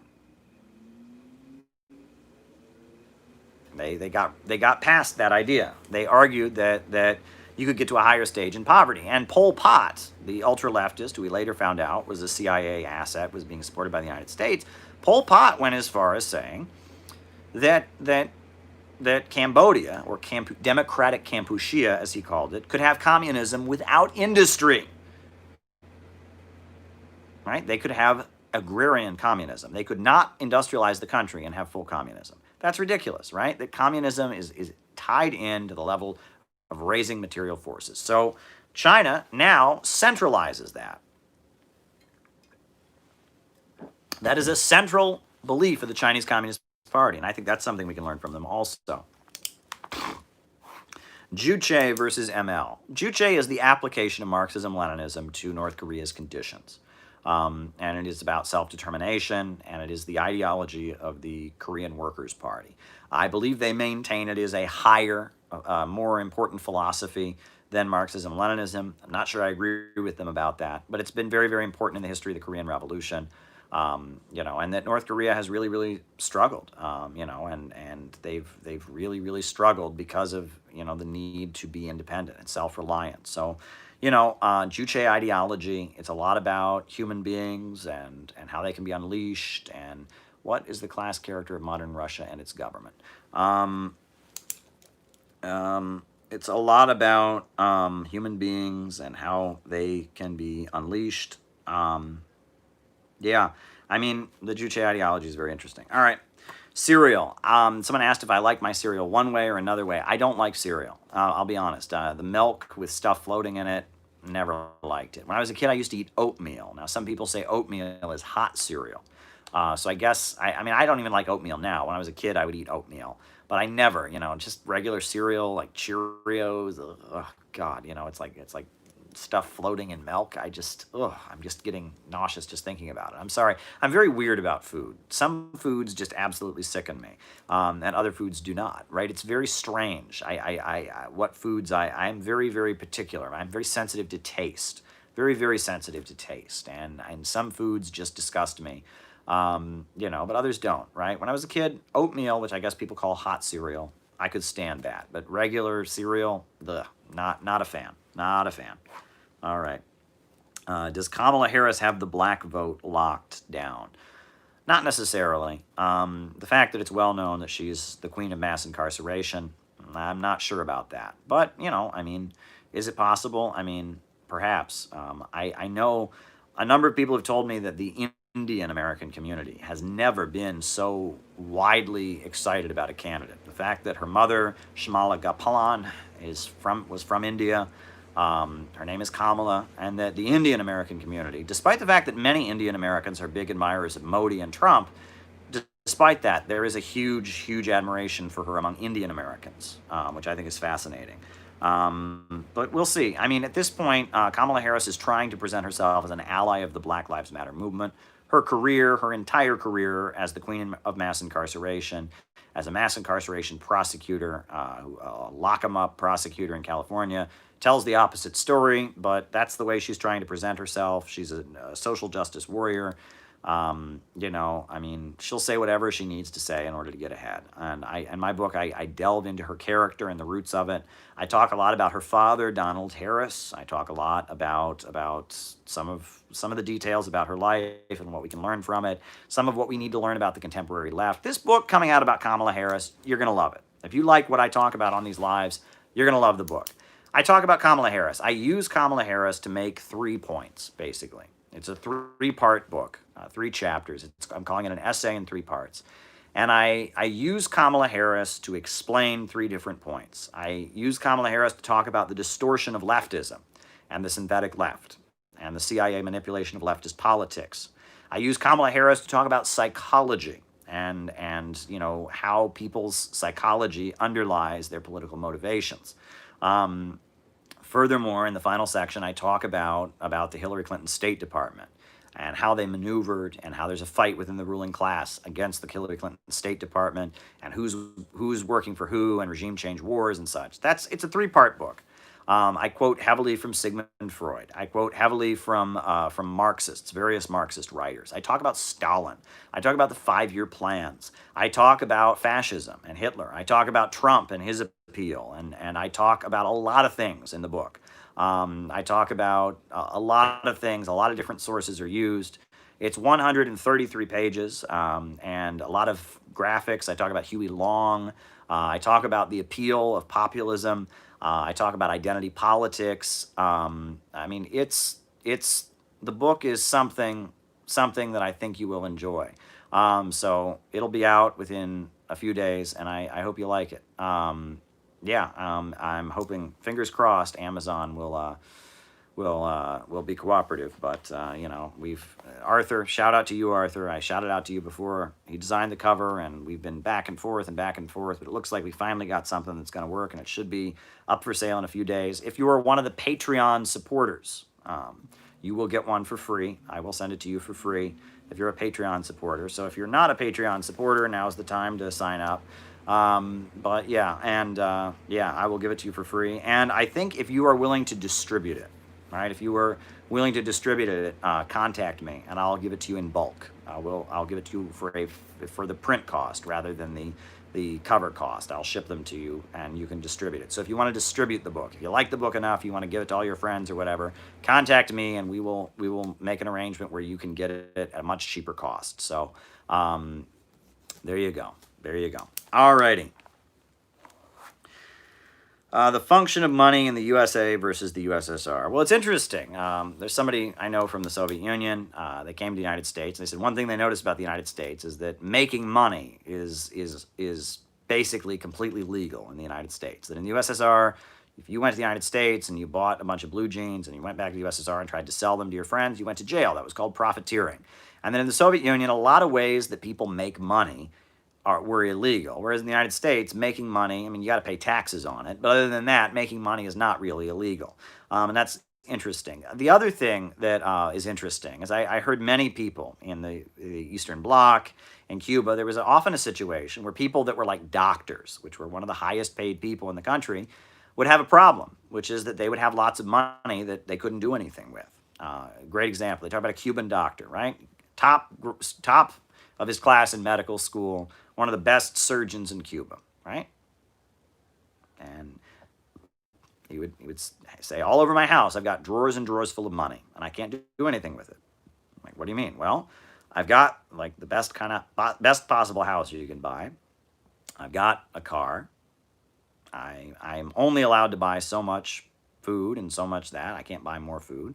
I can't start a new business. I can't buy a second home. I can't buy a second car. So I've got lots and lots of money, and it just sits here in my house. And that the story has happened many, many times, right? I mean, I've heard in Eastern Europe, many places, some of the most high-achieving people in the country would have lots of money that they could do absolutely nothing with, right? Because anything that you would do something with that money with was illegal, right? You couldn't start your own business. You couldn't buy a second home. You couldn't, invest in it. You couldn't, so you were just kind of, you would have, most things were rationed, right? Like food, like cigarettes, like chocolate were rationed, and you could have a nice house and you could have a nice car, and that was about it. And that, the story that I heard was that there were doctors in Eastern Europe and in Cuba who would burn their money. They would light the money on fire because they had nothing to do. I mean, they were making more than everybody else, but with that money, they couldn't do anything.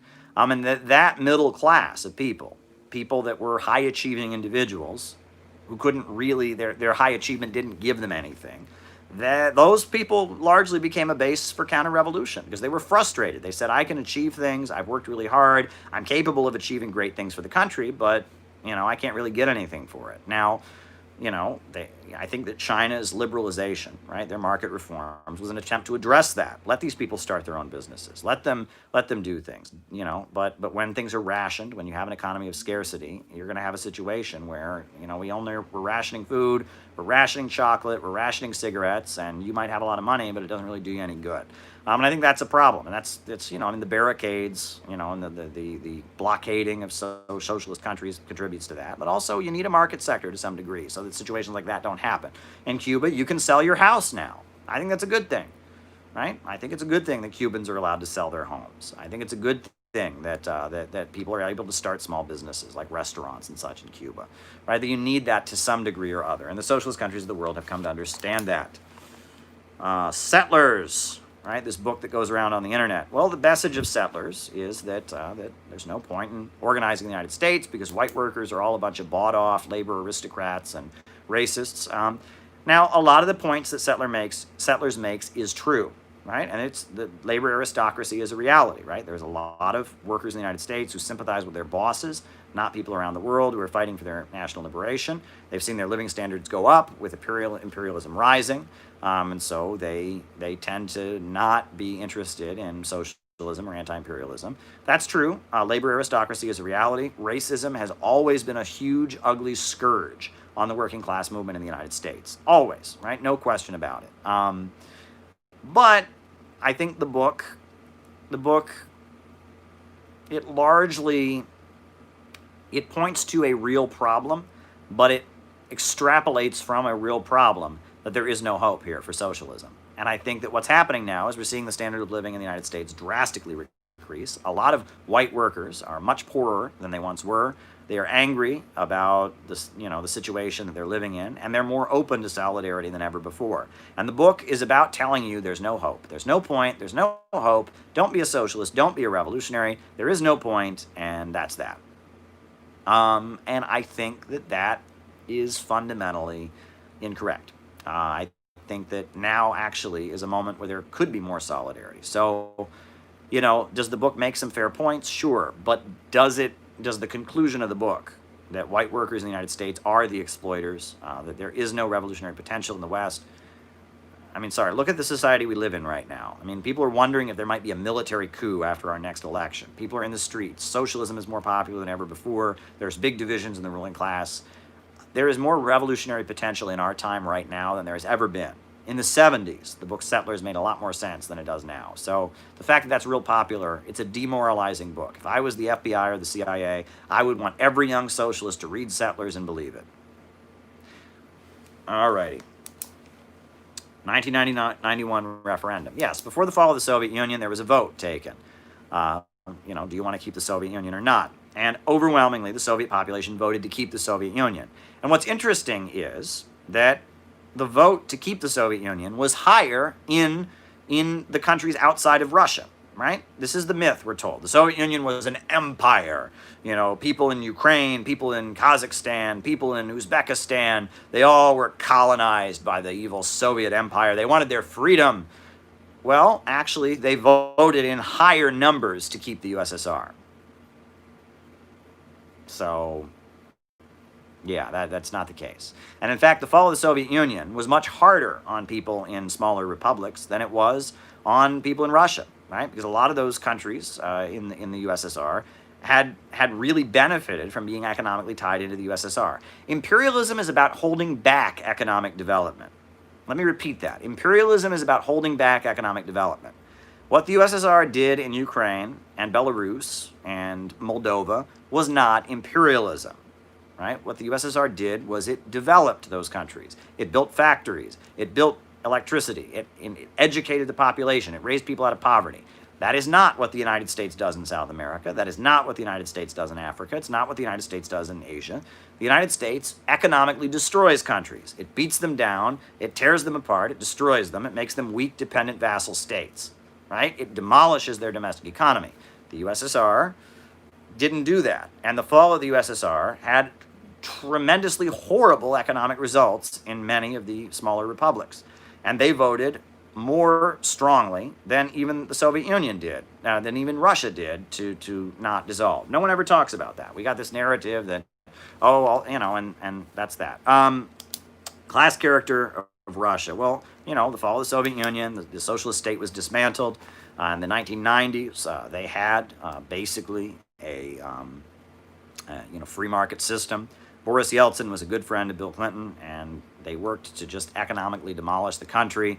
It was just absolutely horrible. And Putin addressed that by renationalizing oil and gas, putting state-controlled oil and gas at the center of the economy. Russia does not believe in communism, though. I'll tell you that much. The Russian government, the Russian state does not believe in communism.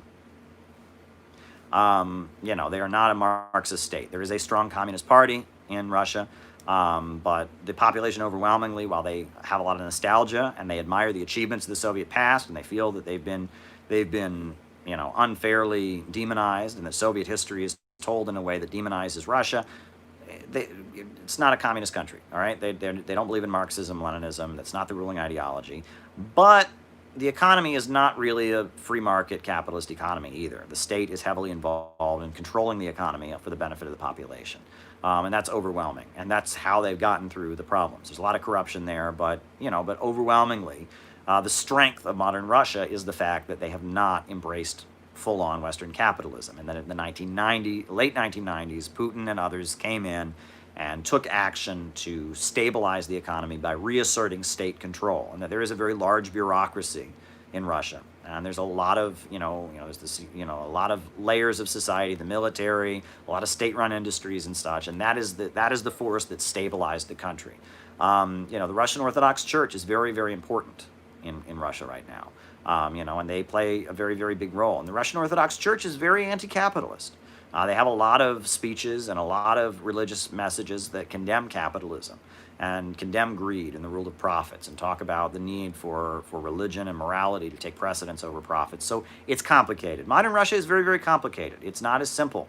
The Cold War is over, folks. The Cold War is over. You're not, there's capitalists here, there's communists here. It's not that simple anymore, right? There's a lot of countries like Iran, like Venezuela, that they have market sectors, but they have a state that is very much in control. They are, it's complicated. It's complicated, but overwhelmingly, Russia is part of the anti-imperialist camp.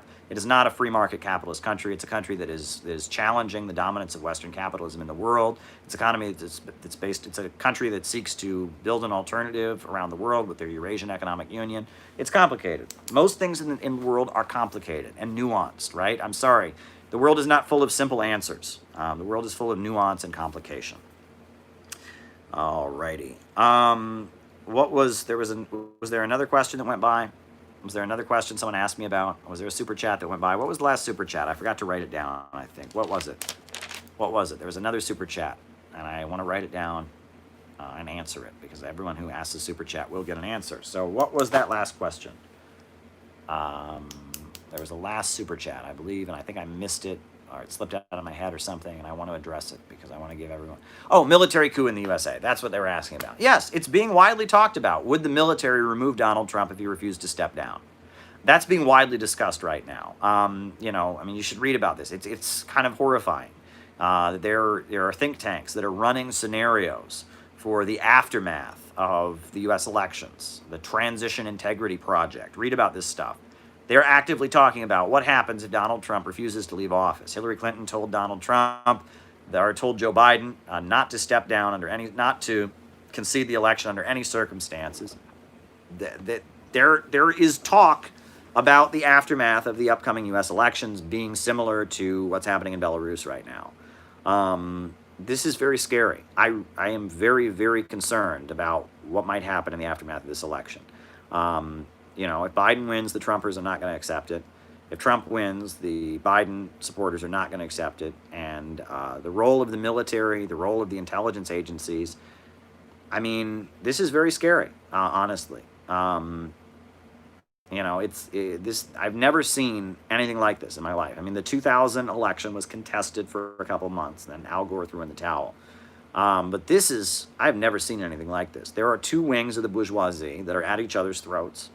And I'm not sure which one's better, honestly. They both sicken me. Kamala Harris scares me. And that's really what we're going to get if we get Biden. We're going to get President Kamala Harris. But Biden is old and tired, all right? And we're going to get President Kamala Harris. And Kamala Harris is probably one of the most dangerous human beings I've ever encountered. This is a woman who can try to keep an innocent man on death row. This is a woman, Kamala Harris should scare the shit out of you. And after you read my book, you'll understand why. Trump scares the shit out of you probably too, right? And with the nuclear button and everything Noam Chomsky is saying, no love for Trump. But Kamala Harris is very, very dangerous. The American people saw that and did not vote for her.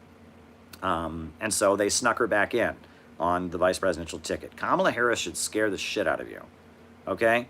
I'm just being honest. She is a very, very scary person. Is Kamala Harris crazy pro-Israel? Yes. And I did a great interview with a Palestine activist from the Bay Area who met with her after her first trip to Israel. You should watch it. I interviewed a very important Bay Area activist about Kamala Harris and her connections to the Israel lobby. Kamala Harris is very, very scary. So is Trump. Trump is very, very scary. But, you know, voting for Joe Biden is voting for Kamala Harris. And Kamala Harris scares me. Trump scares me. You know, I'm not voting for either of them. So I'm just being honest with you. I'm not voting for either one. Can't wait for Kanye to Yeah, I wouldn't count on that. Don't count on that one. I don't think we're going to see a Kanye presidency. But there you go. There you go, folks.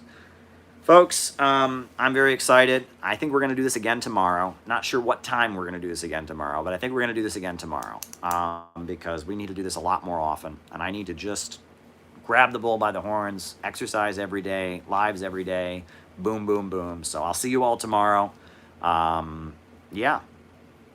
Until next time, folks. A new upsurge in the struggle against U.S. imperialism is now emerging throughout the world. Ever since World War II, U.S. imperialism and its followers have been continuously launching wars of aggression. But the people of various countries have been continuously waging revolutionary wars to defeat their aggression. While the danger of a new world war still exists, and the people of all countries must get prepared, revolution is the main trend in the world today. Thank you, David Fox.